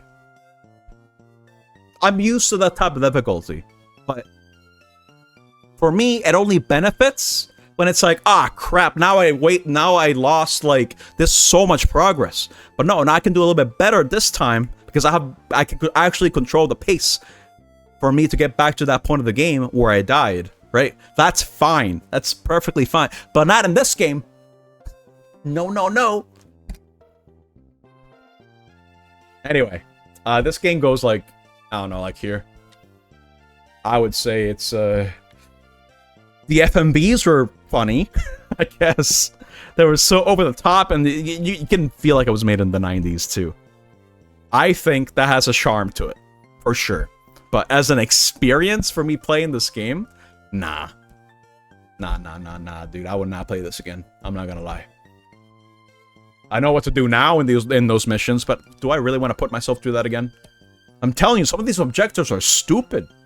There's like little to no room for error, and you're really deep into the mission. You also remember the North Korea mission, and that game was asking a lot. Yes! See, he knows. He gets it. Like, oh my god. Awful. I'm sorry, Flora, but that one mission just ruined the game for me. I finished it at the end of the day. It did not get worse than the North Korea mission, but it did kind of sour the whole experience. Unfortunately. I'm sorry, but I am not a Strike guy. Maybe the other Strike games I like better. I don't know. Fact of the matter is, let her know. Oh, okay. I'm sure she'll understand, right? She saw me, dude. She saw me struggle in North Korea. Like, what? Oh my god. It was insane. Hey, behave yourself. Alright. Next game. Oh yeah, it's good you're back, Bsops, because I'm about to talk about Resistance. This was your pick. Alright, next game I played after all that was Resistance. I kind of confused this with another game. I'm not gonna lie. When you said Resistance, I was thinking of that other PS3 game. The one where they get to choose to be good or evil, right? But it was also very, like, gray and very gritty, right? It would play as just some dude. I didn't realize this was gonna be like a shoot game, you know? Like an FPS. I didn't realize that. Hell, I didn't even realize this is made by Insomniac. I think Resistance has the unfortunate circumstance of it being released around the same time as Gears of War. Because both of them are compared all the time, and it's a lot more favorable for Gears. Yeah, I was thinking of Infamous, yes. Exactly. That's what I was thinking of. I'm not sure why. But yeah, Resistance gets compared a lot to Gears of War. I can see why. But, I mean, I think if we just look at it for its own merits, I think it's a fun FPS. It's kind of limiting. I'm not gonna lie. It's not really a movement FPS, right? It's more of go from point A to point B without being able to jump or really do much of anything. The only real way you're going to be pushing forward is through your arsenal. And the arsenal is the highlight of the game, if you ask me. Not the human weapons, but the alien weapons. Those are great. They're very creative. The one that shoots through walls, very cool.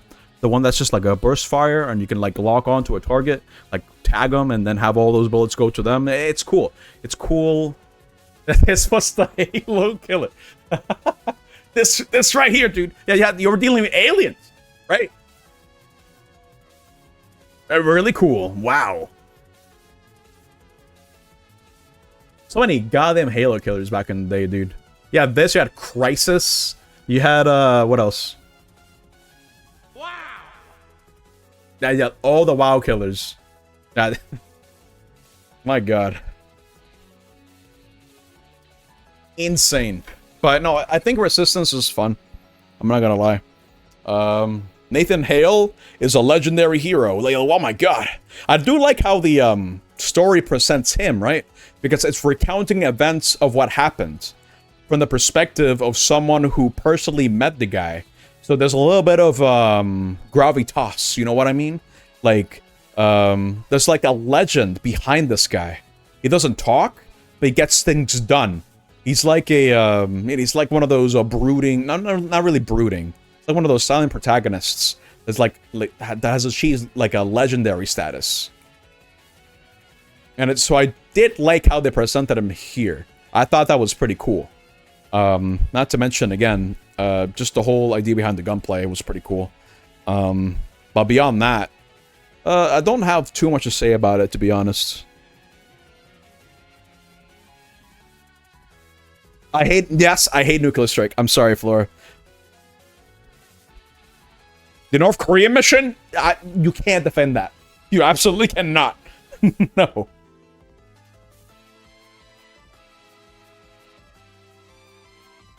You would give it a low A tier.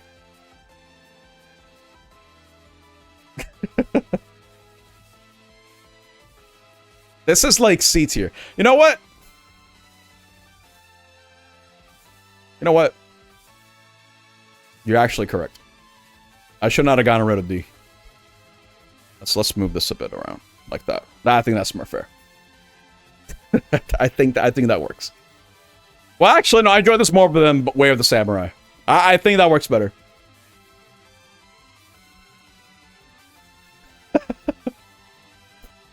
Fever Dreams Collection. What? What are you upset about? Sonic's too low. What are you guys upset about? What? Wait, so because I moved this? Sonic is too low. No, it stays there. He gets its own category. Dreams. That's it. Why is Way of the Samurai in C? What? Did we not talk about this? Vilt, I don't think... I think it was like an ambitious title. Has some really cool ideas and some cool moments. But it was boring. It was boring, Vilt. There was way too much downtime. Not to mention the game... the game didn't really feel great to control either. It's we'll play Way of the Samurai 4. It's probably better than this. I mean, I don't know. Don't yell at me. I'm just telling you how it is. All right. Anyway, I was talking about what game? Oh crap! Where did I put it? Wait, I forgot. Wait. Oh, Resistance. Right. I was talking about Resistance. I think it's solid. I don't think it was amazing. Necessarily. It's not going to be an experience that's going to stick with me, right? It's got some cool ideas, but maybe I would like the other games a little bit more. You know what I mean? I don't really like how the game looks all that much. This is just like during the era where every game needs to have this gritty look, right? I'm not a fan of it. I'm not gonna lie. I like colors. This game has no color whatsoever. It's got gray all over it, dude. Very harsh colors. For me, that's not very appealing. But brown is realistic. There's nothing realistic about this game. You become an alien, though. No. This game, I would say, goes here. It's solid. It's pretty good. But if I were to play the gameplay of that, it's an entire generation. It's all gray and brown. Yes, I don't like it. Right? I didn't like it then. I don't like it now. I don't like gray and brown, right? When you went outside, back when it was all gray and brown, just like how it was black and white for the ancestors. What is he on about? I'm sure the other Resistance games I might like a little bit better. I don't know. If they build upon what they have here, I think that'd be pretty cool. Again, what I like about Resistance is the way they present the story with talking about Nathan Hale and his essentially recounting his story in a way that presents to him as like some sort of like superhero, right? Where people don't know too much about him, and you get to play it from his perspective in that sense, right? He's like a get it done sort of guy. You know what I mean? I think that's cool. Again, the gunplay is cool, but again, I like gunplay that doesn't relegate itself to be like, okay, there's not a whole lot of movement going on. I can't really use the environment too much, right? Like, I can't climb this super quickly, you know, slide around and pull off some stunts. You know, it's not movement-based, right? For me, I like movement-based shooters, personally. I think this is fine. It's just, again, it's kind of a preference thing. You put Way of the Samurai on B because of Alucard. That's not enough for me to save it. That's not enough for me, dude. Since I was the one who played the game on stream. That's how I felt about it. Anyway. It's still a fine game. B is still passing. I don't want to hear it. Only reason why Ultra Kill is better is because it's got that gun gameplay that I personally enjoy. Fast, movement-based, move all over the goddamn place. You combo your guns, and it's cool. It's neat. I love it. It's great. Resistance, it's a little bit... It's pretty slow. I'm not gonna lie. It's pretty slow. But slow is fine. For what it does, it's fine. I like how every gun in Resistance has a purpose. I used every gun in the game. They all had a use. I think that's cool. I think that is perfect, if you ask me, in terms of gun design. If every gun has a use, I think you made a good array of guns. I think that's good. The Resistance has that, for sure. And they're all pretty fun to use. But, again, it's about the feel of the game. For me, it felt good. B is good, guys. B is good.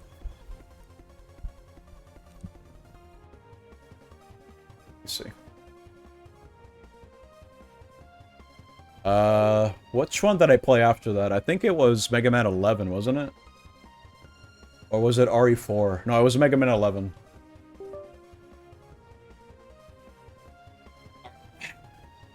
Okay. Mega Man. So, I played my fair share of Mega Man. I'm more of an X guy, not gonna lie. Although I have played Mega Man and the Wily Wars, which is essentially Mega Man 1, 2, and 3 on stream. And I like classic Mega Man, I'm not gonna lie. I'm a jump and shoot man, what can I say? It's still a platformer, action platformer, and I'm a sucker for those. Mega Man 11, honestly, it was fine. I wouldn't say it's up here or down here. I'd say it was fine. This is probably the game I have the least to say about, I'm not gonna lie. Because it was just so by the numbers. You know what I mean?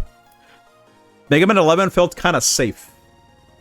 And it's in the way that it did things. It has a cool gimmick with the whole like speed up and slow down. I think that's cool. But beyond that, it's essentially what you would expect from Mega Man 11. Or just any classic Mega Man game for that matter. Is there anything wrong with that? No, not really. Just don't fix what's not broken, right? That's essentially what Mega Man 11 is. In fact, I think that's probably the best thing I can say about the game, I'm not gonna lie. It's, because you know how every Mega Man game adds something different? Like in Mega Man 2, you get the items that resemble Rush. And you get the 8 Robo Masters instead of 6. In 3, you get the Slide. In 4, you get the Mega Buster. In 5, you get Beats, I think it was. Nice, I've never played 5, I don't remember. In 6, you get like the Rush suit, I think. In 7, I forgot. In 8, Omega gonna probably tell me. In 8, you get funny FMBs. In 9, it's a return to form. Because Mega Man 9 came out during a time where there was like a lot of nostalgia for retro games. They got stuff like Sonic 4, New Super Mario Brothers, stuff like that. And Mega Man 9 kind of jumped on the bandwagon for that one, where they just go back to basics, essentially. They got Mega Man 10, we get to actually play as Bass in 8-bit form. Pretty cool. I never played 8! What am I going to say? Oh my god, I never played it. I don't know, I never played it. I played up to Mega Man 7. Sorry. I only played all the way up to 7. I never played 8. I did play 9, but I never played Mega Man 10. They get the Buster alterations in the part system. Okay, gotcha. Anyway, Mega Man 11 is a safe game. It does what it needs to do. It's a standard Mega Man game with a gimmick. And that's just okay. That's fine. So it's right in the middle. Because of that. Now, of how you get beat and the Mega Arrow. Oh yeah, 6 is the power and fly adapter, yeah. 7 you get the shop and the rush. Yeah, that's correct. Yeah, you gotta like get the rush letters, I think it was. Or something. I forget. But yeah, did you see the pattern? Like, each Mega Man game is essentially structured in a very similar way. They just have a new gimmick thrown onto it. Yeah, Donkey Kong 2. Yeah, go to DK Jr., dude. Anyway. 2 big ones to talk about next. This is the last 2. We're gonna start with RE4. Before I started streaming it, I was well aware of RE4's reputation. In fact, I remember when I was a kid, I used to have a couple of gaming magazines, and one of them detailed an entire playthrough of RE4, or maybe like up to a certain point. And that's how I got exposed to it. I got to see like pictures and, you know, preview stuff, and being like, "Oh, this game is scary.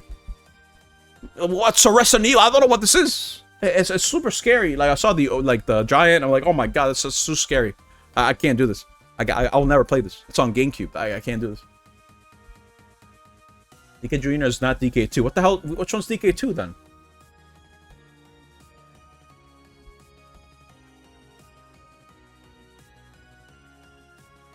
What are you talking about? I need to get water, dude. Been yapping for the past however long it's been. I've been doing nothing but yapping. Oh, you want a real DK2? I mean, Greg, there's Donkey Kong 94. But this is closest to a sequel to the arcade game as you're gonna get. Unless that's not what you mean either. You know, the one for the Game Boy? Where you get all these little cool acrobatic moves in Mario. Anyway, RE4. So, yeah, I've known about RE4 for a long time, but I dodged it. I don't know how. This game came out on everything, right? GameCube, PS2, Wii, 360, PS3, then the next generation after, PC. Like, it came out on everything. Even got a goddamn remake, and I somehow missed it. I think part of it is because I was never, like, a big horror guy, right? Like, well, at least when it came to games, I was never really interested in playing those when I was a kid. And, I just never played it, right? I mean, hell, I never played RE up until RE1. A little bit over a year ago when I played that. And, I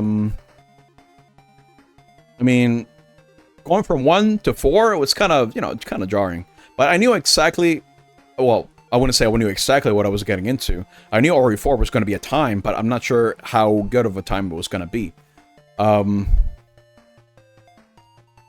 I don't know what I can say about the game that hasn't been said, right? First of all, I had a great time with it, obviously. I mean, considering everything revolving around the game, how many games it influenced, you can definitely see why it's a big deal. Now, I say a time because I'm still trying to think where I would place this. If I place it here or here, I'm not sure. It's one of those games that benefits from having multiple playthroughs, right? It's a Capcom game. Of course, that's kind of like the main appeal, right? You have to play more than once to really appreciate what it does. You know what I mean? Because of all the unlockables and just different ways to play. It's one of those games that has so many secrets and so many little details that you can just miss on your first playthrough. And for me, that's really cool. Because that's what's real replay value.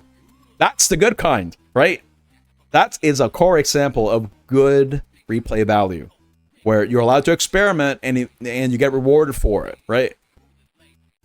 where you're compelled to play the game more because it has a lot more to offer than you initially think it does. I want to replay it for sure. I want to play this game again.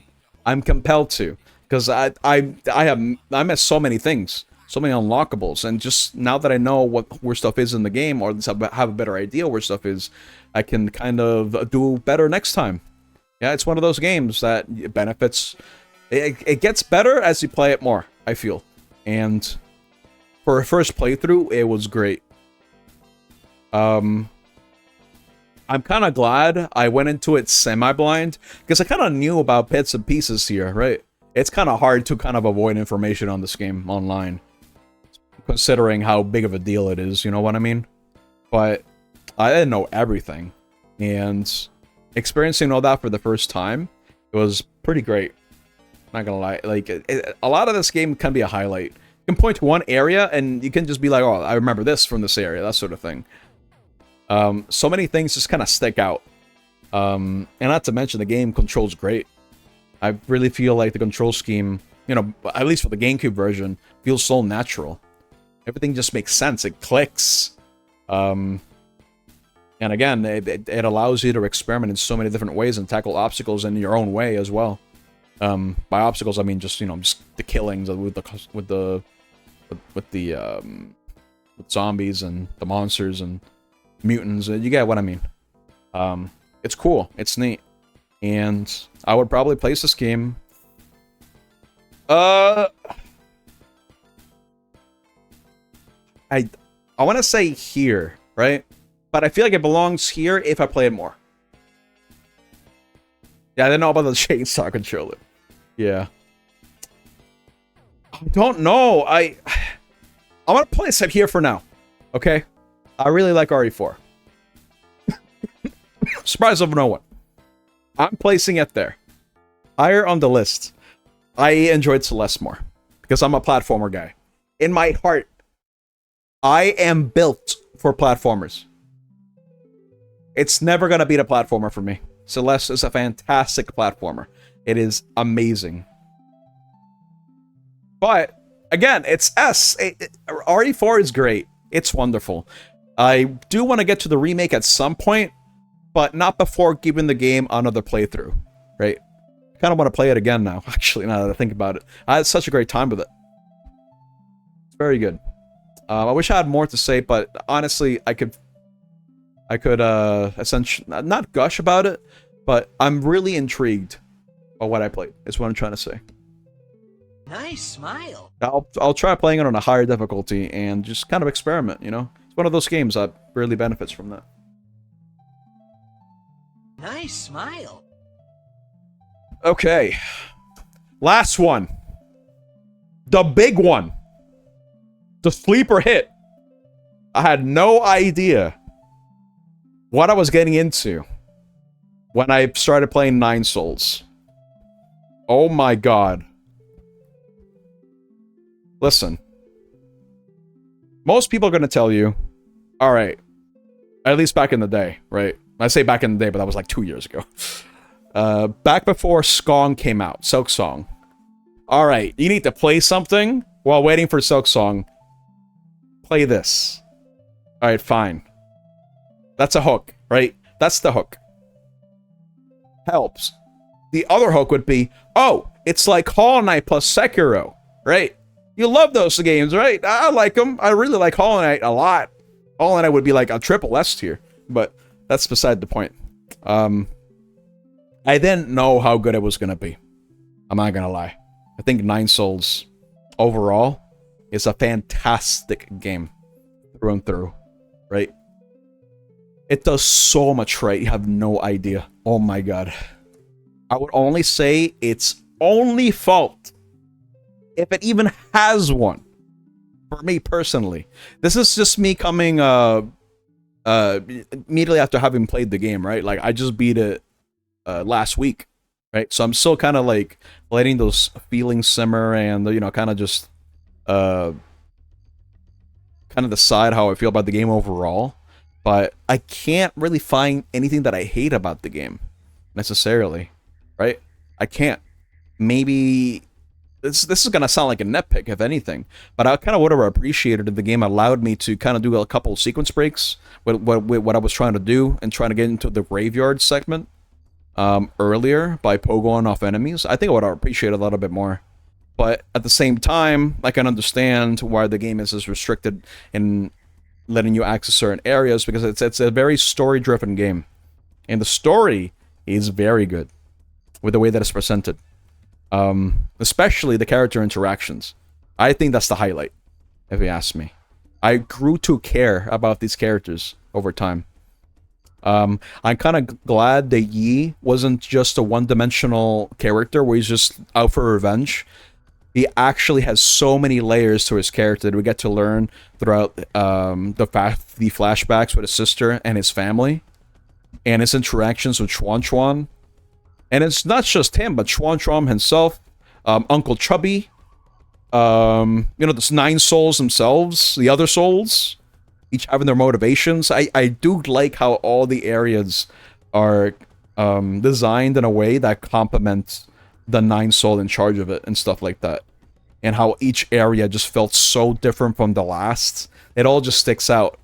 And not to mention that the whole space felt like it was not lived in, but everything had like a practical use in terms of design. Obviously, it's not designed in that way for a 2D game, because you still had to account for the fact that you have to be maneuvering around these areas, by platforming, essentially.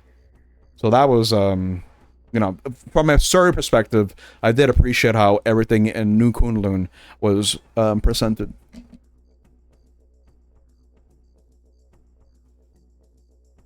Uncle Trub is your spirit animal. He's great. I mean,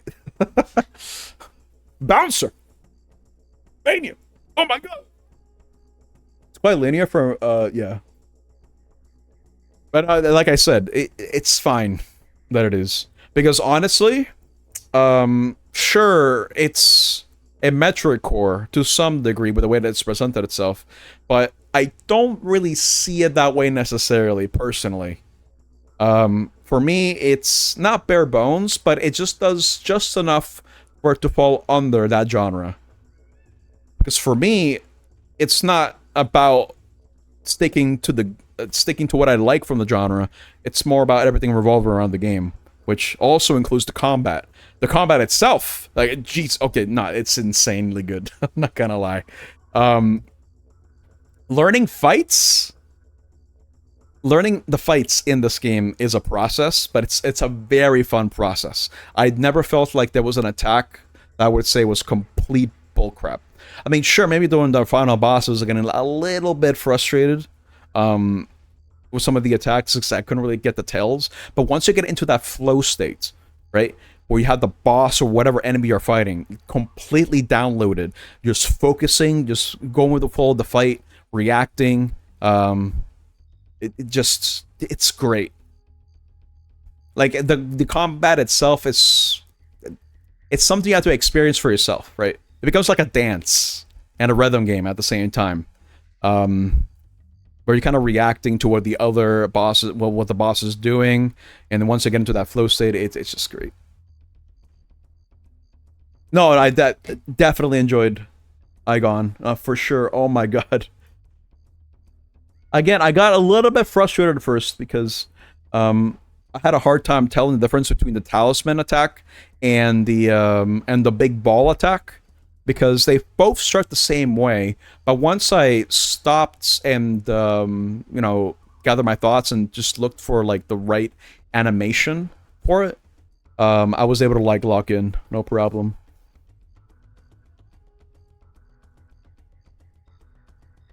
But yeah, overall, I cannot recommend Nine Souls enough. I could go on about this game for a long time, I feel. I mean, the bosses are a highlight as well, just learning them. The story is a highlight. Character interactions is a highlight. I mean, hell, even just the presentation of the game, with the way that it looks. I love how the game looks, especially when it cuts to the comic panel stuff as well. I think that's really cool, right? It's great. I would say that, people compare it to, they'd like to say it's Sekiro plus Hollow Knight, or stuff like that. But I do feel like it does enough of its own thing for it to stand on its own two legs. It's its own thing. It is, a lot of it's just done so well, so masterfully, that I have to put this game up here. Nice smile. Best game that I played. Best game that I played from this entire list. Without a doubt. I really enjoyed Nine Souls. Smile. It's the best game of the bunch! Wow. I think... Yeah, S++.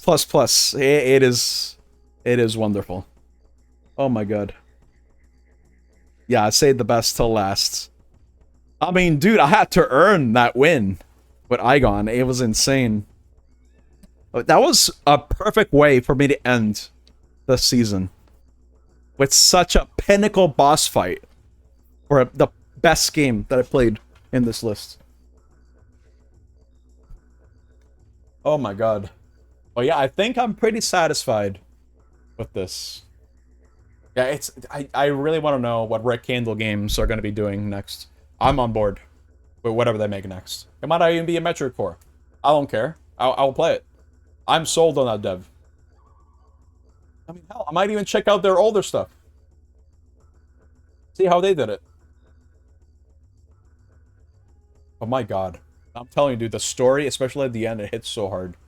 I'm not gonna lie. It earned. It earns its ranking. It earns its moments. Like, wow. I'm pretty satisfied with this. I'm not gonna lie. With S... Alright, let's start from the bottom. With Dreams, Sonic Dreams Collection, I mean... Man. What can I say? And then on C, we have Way of the Samurai 2, and then Nuclear Strike. And then on B, which has, you know, just the most amount, which is the average, we have Stray, Brave Fencer Musashi, Sonic Riders, Mega Man 11, Hybrid Heaven, Resistance 1, Ultra Kill. All these are on B. And A, can't believe I'm saying this, but Connect Star Wars is an A. And then followed by Pico Park. And then lastly, top 3 games that I played in this list were RE4, Celeste, and then finally Nine Souls. Oh my god.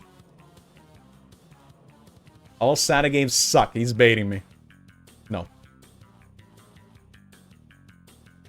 Souls-like Born 9. What? Okay. Alright, anyway. Cool. Alright, we're done. We're done with the list. Oh my god, my throat hurts. I need to get water. I was yapping nonstop for like 2 hours. I'm pretty satisfied with this list. Pretty representative of how I feel about the game as a whole and how I felt about it streaming it.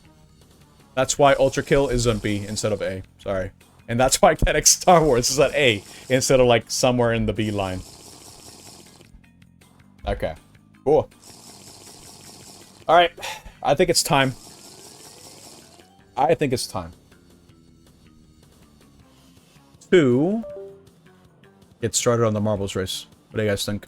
I'm gonna go check the list real quick. Oh. We have a couple entries. Okay.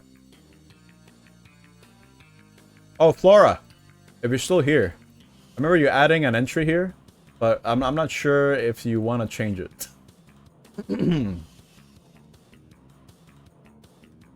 Because you did make a submission, but I'm not sure how serious you were. Let me see something. B-Subs added Warframe. B-Subs I can't. I mean, again, I'm still following the same rules. Where it can't be a game that can go beyond like 15 plus hours or 5 streams.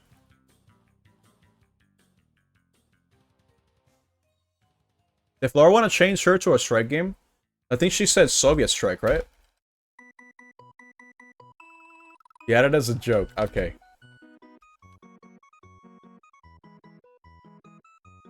If we can get a hold of Flora, I can change her entry to Soviet Strike. I'm not opposed to trying out the other strike games. Maybe I'll like it better. I don't know. Who knows? But so far, I have... Oh, Omega. I know you have crosscode for Saturday. If you say it's going to be longer than 5 streams, we can move that for Thursday, Marbles, and you can change this to something else. We will marble. Very shortly. I just need to confirm a couple things here. I know S has RE5, Vilt has Xenoclash, Greg has Space Station Silicon Valley for the N64. Consomme has Catcher. Okay. V-Subs is Warframe, but I can't honor that. Joey has Return of the Obra Dinn. Boo has Titanfall 2. And I need to confirm with Flora if she wants to add Soviet Strike or not. And again, if there's anyone here who wants to add their entry for games for me to play on Saturday, then by all means type in !S3 add space the name of the game, and then you will be eligible to participate in the race. And then I will choose the top 5 marbles to determine which 5 games I want to be playing for the next couple Saturdays. Floor's locked out of this? Okay. Gotcha. Yo, B-Sops! B-Sops, wake up! Where are you? If you actually want to change your entry, now's the time. I mean, I'm asking Omega as well to change his, because I can't do crosscode if it's not going to be that long.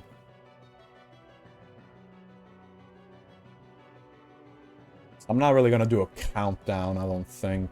I'm just going to move straight into the marbles so I can add this. Remove your entry? Okay, gotcha.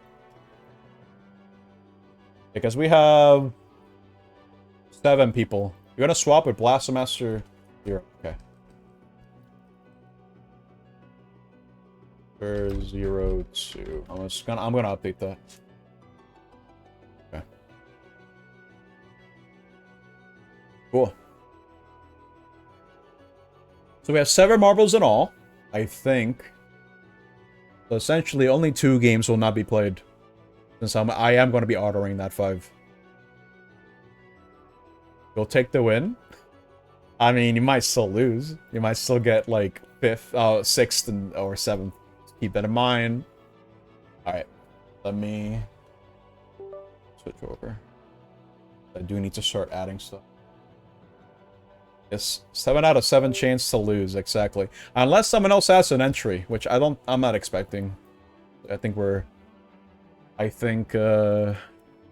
be set. And again, the reason why I'm doing this is just so I can go through these seasons a bit faster. This one lasted since March of last year, dude. That is way too long. So I want to try to make these shorter so we can have more chances for other people to, or everyone to add games, essentially. Enter every game ever made. Okay. No. Let's see. Yeah, I will stop accepting entries. Unless someone says, hey, wait a minute. What on me? Right. Unless someone says that, I won't accept more. Because I need to start moving files. Where's my flash drive? Hold up. Where did I move it?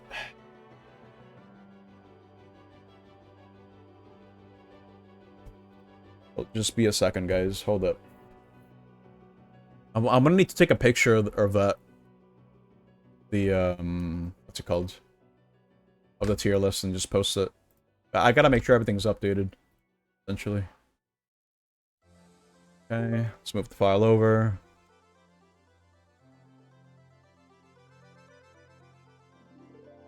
Yo.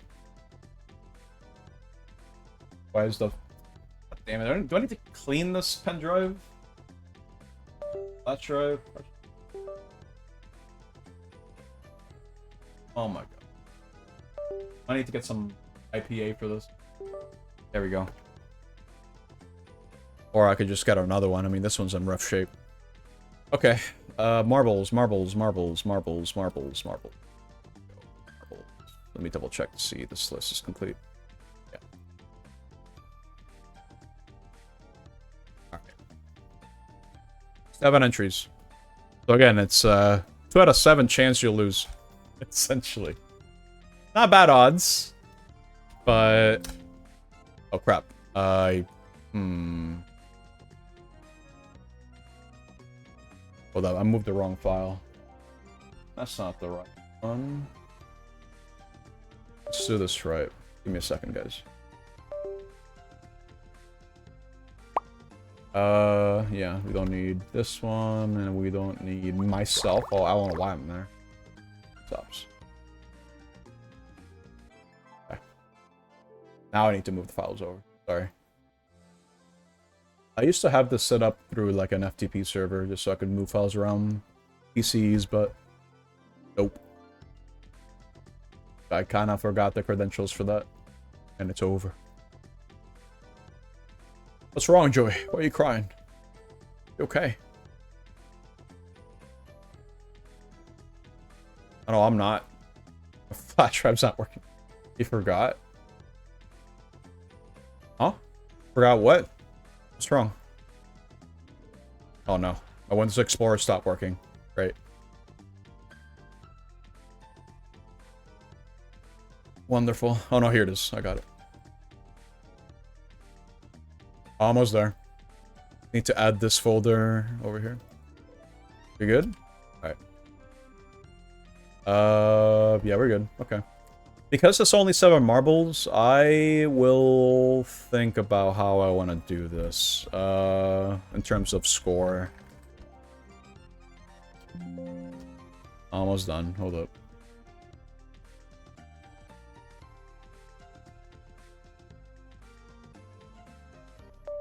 Yeah, only 7. You just like the little emote? Yeah, it's great, isn't it? Alright. Well, I'm still going to honor the 5. The 5 entries. We have Omega. We have S. We have Wilt, Greg, Consummate, Joey, and Fugu. So let's go on ahead and customize a couple of things here. So, let me not call it this. Let me call it something else. We'll call it... this is actually Season 4 race. Yeah, not that many people played a marble, unfortunately.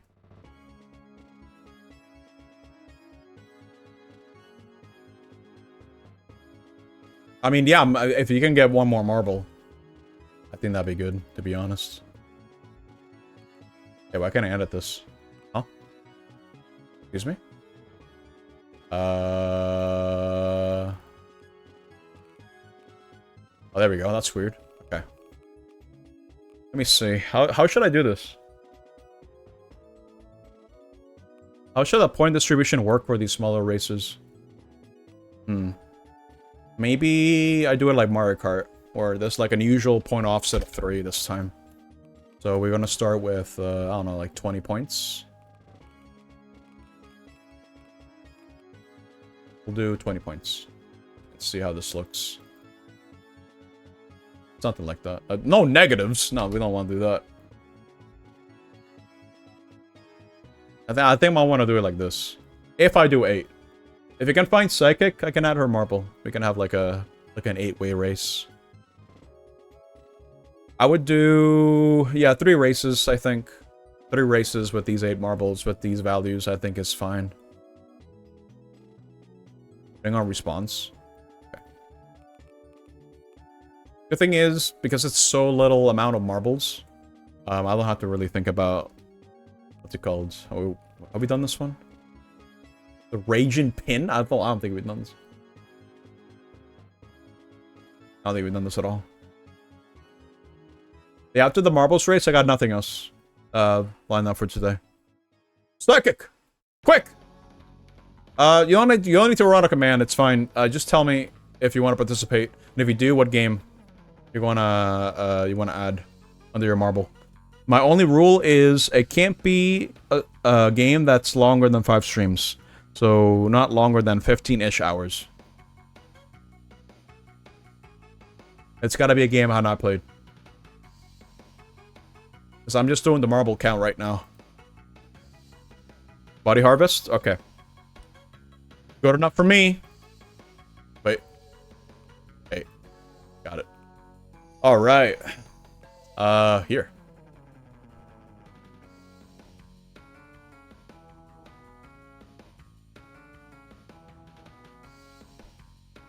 Man, that's fine. You'll just have to change the Thursday one. It's no big deal.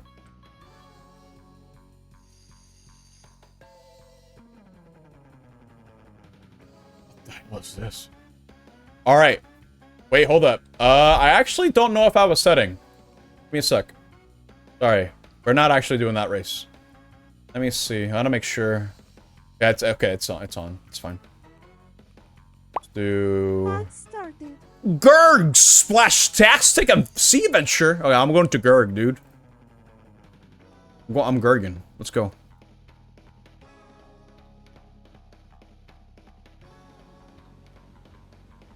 It's summertime after all. Look at this amazing map. Oh my god. Alright. Okay. I don't think anyone's gonna change their entry. Just keep in mind, once I hit start, you can't change it. Wait, what? What is this marble? Huh? Wait a minute. What? Ooh. What is this? Wait a minute. No, hold on. Before I start, we'll look for Gurg later. What the hell is that? What is that name? Wait, hold up. What? Oh!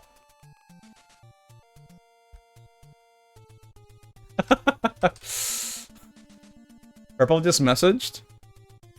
Wait. I cannot purple too. Hold up. He had one ready, but it had no name, so I don't know. He can change it. He can change it. I can add it. Yeah, last minute. No, I'm accepting them because I honestly feel like this is a very small amount. Purple, get him in here. I didn't start the race, so we're still good. I didn't advertise it that much, to be fair. I think next time I'm gonna have to try to make it a bit more apparent that this is how I want to run it for now. I mean, I might change it. I don't know.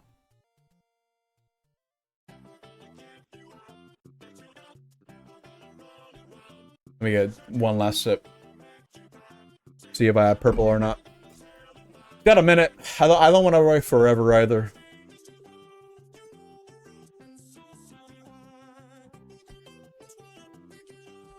I should have gotten more water. Go. Alright. Is that not ready? Alright. I can't wait. It's fine. What was it called? Oh no. Okay, can I not search for... Oh, here it is. Yeah. Alright. Let's go. Alright. We have 8 marbles at all. So this is like a Mario Kart 64 race. You know, it's a Mario Kart. Alright. Okay. Alright. Again. The way this works is whoever gets top 5 gets to have their game played. If you're not in top 5, I'm sorry. Go. We're going. Very slowly, in fact. If you were up in the front, you might have an advantage, but it didn't matter now because whoever was in the front is now in the back. Congrats. This is so much. Wait, this is the most visually distinct arena yet. I'm not gonna lie. I don't even know where this is gonna lead. It's just the whole resort. Where's the goal? Down there in the pool? Let me see. These are taking a shower. Look at this. It slows you down. Oh no, Leo! Yeah, sorry. It's too late. I already started. Yep. I'm sorry. Here we go. Here we go. Down the drain. But do you only have 31k? I'm not sure. But check this out. Wait, hold up. Oh my god! Who's making it first? Wait, there's a lot more to this, actually. Hold up. The finish is right down there. Who's gonna be the winner? Who's it gonna be? Is it gonna be Psychic? I think it's gonna be Psychic. Yes, I think Psychic's gonna be taking first place in this one. Yo, let's go! Psychic, let's go. Alright, followed by... Wilt, and Consomme. Now, keep in mind, the point distribution for these races is going to be a little bit different, right? Whoa, whoa! As you'll see shortly. Everyone gets point except for Greg. Oh. Oh, no. Greg! Come on! No! He's gonna get burned up! You can do it, dude. Come on. Come on. Here we go. Oh, he's gonna make it. He's fine. He's alright. Unfortunately for you, this is how we're looking at the moment. Alright. Cool. Yeah, this is gonna be the point distribution. I think it makes sense. This is how Mario Kart 64 does it. I think it's like 20 and then you move 3 for each position. I think it might have been 15. Oh, whatever. You get the point. Anyway, we're gonna be doing I'm gonna say 2 more races. How about that? Yeah, 2 more races. So let's keep going. Random track. Did I forget to roll? Wait, what? Give me a second. I didn't see that. Forgot to roll the coins over from the name change. Oh. I don't know. That does it by ID. I don't know how it works when people change the name. I think you kept it. I remember you having a good amount. I don't know. I'll double check that later, I think. Anyway, next race. I'll check. See if your original name has coins. If it does, I'll just transfer the coins over. Okay. Omega! He's making it! Somewhere. Omega. Oh, there's bubbles. Wait, what happens if you... Oh, it's a portal, I think. Wait, where is this? Wait, is this the danger zone? They're pigs. Oh, no, you can die here. Oh, but you guys are fine. Everyone's ending up all over the place. I don't even know who's in first. Oh my god. No, they're not deaf. They just take you somewhere. These have been weird races. I don't know who's in the lead, but Wilt is dead! And Omega, no! Oh, it's incredibly sad. And Consomme, no! Oh, this is why it's anyone's race. Oh no, they really were deaf. But look at Psychic though, still in the lead. Can't see that. And Fuwu not doing so hot in the last race. Maybe Fuwu can at least get some. Oh. Oh no. Never mind. Oh, this is really bad. Okay, well, Joey can get 17 points. Surely, right? I mean, I don't know about you guys, but I think Psychic getting first place twice? This might be Psychic's race, after all. Her game might be played first. Oh my god, that was insane though. I was not expecting half the marbles to die like that. Well then again, I guess portals were death, huh? We got Joey in second place, and then... who the hell is gonna be third? Is it gonna be Greg? Nope. He got stuck. Oh, wait. Ah, nah, it's over. Sorry, Greg. Yeah. Look at it, stay alive, and you win. Fancy that. God damn, Psychic. A perfect score so far. Alright. Well, one last race. Oh, wait. I can choose it from here. Sorry. It'll work the same way. Okay, which one's this one? We've done this before. You know, since this is not gonna affect the results, how about we choose one that looks crazy? Let's do that. Choose one that looks crazy. Like... Yes, this one. Go here.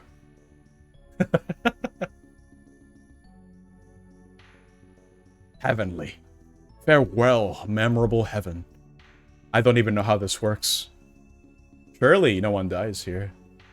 Imagine this is just Pachinko. We're about to find out. It's a stairway. No way, it's just a stairway, is it? What? What is this? Oh! Ascend! Oh my god, you're going really fast! Jesus, I can't keep up. Not with the camera. Whoa! Okay, alright. Here are the gates. Surely no one dies in heaven, right? No way, right? Wait a minute. Obstacles? Oh, they just kind of bounce you around. They don't kill you. It's fine. You guys are gonna be okay. Oh my god. Okay. All right. Yeah! Come on. I don't think anyone's gonna die. There's no way, right? I think. Look at all these balls. Yeah, there's a lot of safety nets here. I don't think it's possible to die in heaven. Oh. Unless... Okay, no, we're good, we're good. Come on, guys, don't go too fast. No way Psychic is in the lead again. Dude, is she gonna get a perfect score? God damn. No, wait, hold up. Greg! Going up the shaft! The pipe! He's going! Oh, where's the X? No, the goal's right there. Oh my god! Oh, you're not last. Omega is... Oh, no. Oh, wait, hold up. We got one last big obstacle, and it's the Pondering Orb. The Spinning Orb. Wait, what the hell? What? Dude, I look away for 1 second and seconds in the lead again. How is she doing this? Oh, no! How? What happened to you? Why are you dead? How'd you die? What happens when you die in heaven? That's insane. Oh my god. The gods have willed it, Consomme. I will never play catcher on stream. Oh no. Well, I think we can tell which game is not getting played. But what about the rest? I don't know. Who's in the lead? Is it Psychic or is it Fuwu? I think it's Fuwu. Yeah, Fuwu caught up. Congrats, Fuwu. Check this out. Whoa. Go down the hole. Here we go. Wait, what's happening? Oh, there we go. Okay. I was about to say, can he die? No, there's like holes you have to go through. Oh, Greg! Oh, here we go. Milt, Greg, Psychic, and then the rest are soon to follow. Surely you can't die there, right? Probably not. Oh my god. Okay, you're fine. Okay. And... Alright, hold up. We're gonna see the top 5 results. The results in just a minute. Alright. Top 5 for the next season is... Psychic, Vilt, yes, Joey, and then finally Greg. Unfortunately, I will not be playing Fuwu, Consomme's, or Omega's game for Saturday. Oh my god. I can't believe Consomme died twice. Oh my god. 2 deaths. You can't make this crap up. Oh my god, look at this difference. Insane how Psychic got 2 wins. Yeah, no, deaths are devastating in this format. Because you want at least to get some points, right? Because then when you die, you essentially give someone else points, right? Because they get better placement. Oh my god, it's awful. Alright, so...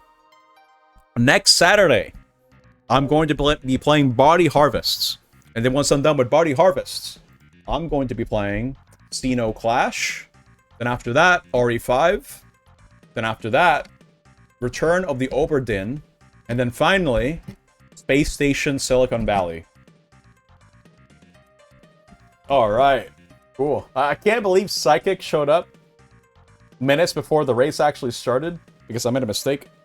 And she just won. Easy win. Yeah, this is quite the varied list.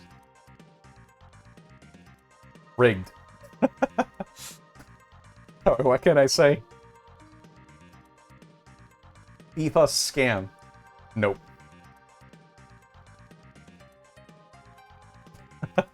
All right, cool. Well, that was fun. But yeah, we have our next games. I'll be updating the lists momentarily. But I need a break now. Cool.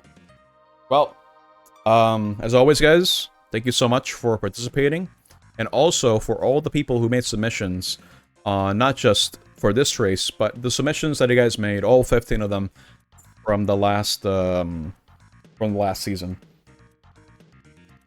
I did overall like the submissions you guys made. Even if I didn't ultimately end up liking the games, all of them, they were still a good stream experience, right? In some way. Some of them just kind of stood out a little bit more than others. That's all. I appreciate it when you guys, Oh. You did good. Oh, thank you. For the 43. Yeah, there was a lot of real bangers. Absolutely. So thank you guys for the suggestions. I'm always down to play something new, for sure. I mean, if anything, that's what streaming allows me to do. Play a lot of games I would otherwise pass up on, or just not really give the time of day. So I'm kind of glad I have like a dedicated time slot to play stuff like this. And just play new stuff, new experiences. It's cool, it's neat. I get to play a lot of favorites now. Like for example, in the last season, the highlight for me was System Shock, the first one. And in this one, we got a couple more highlights as well. With Nine Souls, RE4, and Celeste. In fact, let me check the roulette. Oh no, there were a lot of bangers in Season 2, actually. In S-Rank. We had Ender Lilies, Gravity Circuit, Outer Wilds, System Shock, and Spark the Electric Jester 3.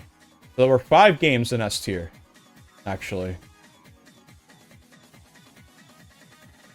And then before that, the very first time that I ran this, it was Yakuza 0, Bloodstained, and then Katana 0 in S-Rank.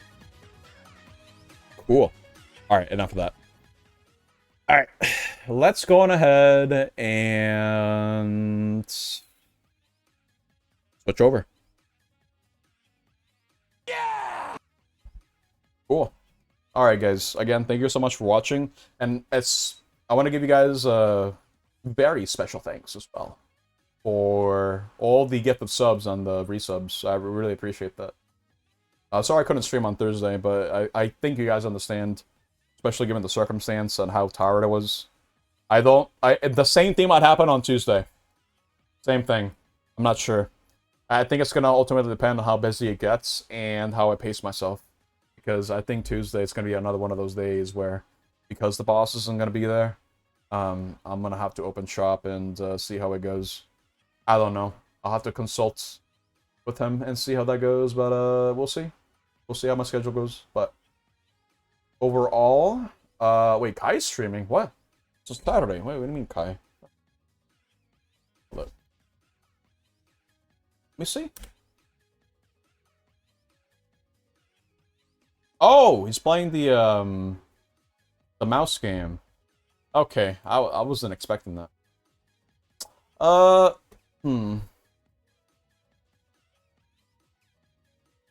I'm apologizing for being tired from work.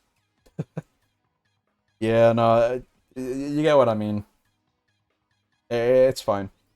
I can probably stream tomorrow. Finally play some Legend of Mana. I am not exhausted. So I got good rest today. So I can probably play that tomorrow at 4 PM Eastern and see if I can finish it tomorrow. If not, then that's okay. But I guess I'll let you guys know if I'm still even willing to do it. I don't know. We'll see. We'll see. But yeah, thank you guys so much for watching. I'm gonna go rest up, get something to eat, get more water, because I definitely am lacking a lot of water. And what are our raid? I'm not sure. Between Kai or Flora. Kind of want to see how the mouse game ends, so I might just raid Kai just for convenience. Alright. Thanks, guys. I'll see you guys maybe tomorrow. If not tomorrow, then maybe Tuesday. If not Tuesday, then maybe Thursday. I don't know. We'll see. It's just ultimately going to depend on how work goes. I'll let you guys know. But I'll still post a schedule as is on Monday. Worst comes to worst. But yeah, thank you guys so much. And that was a good Yap stream. And we'll see how this next season goes. I'll be posting the results and I'll be updating the information by tomorrow, I think, regarding the wheel stuff, the marble stuff. Oh, you get what I mean. Whatever, I'm tired. I'm out of here. You guys take care. Have a good night. Bye-bye.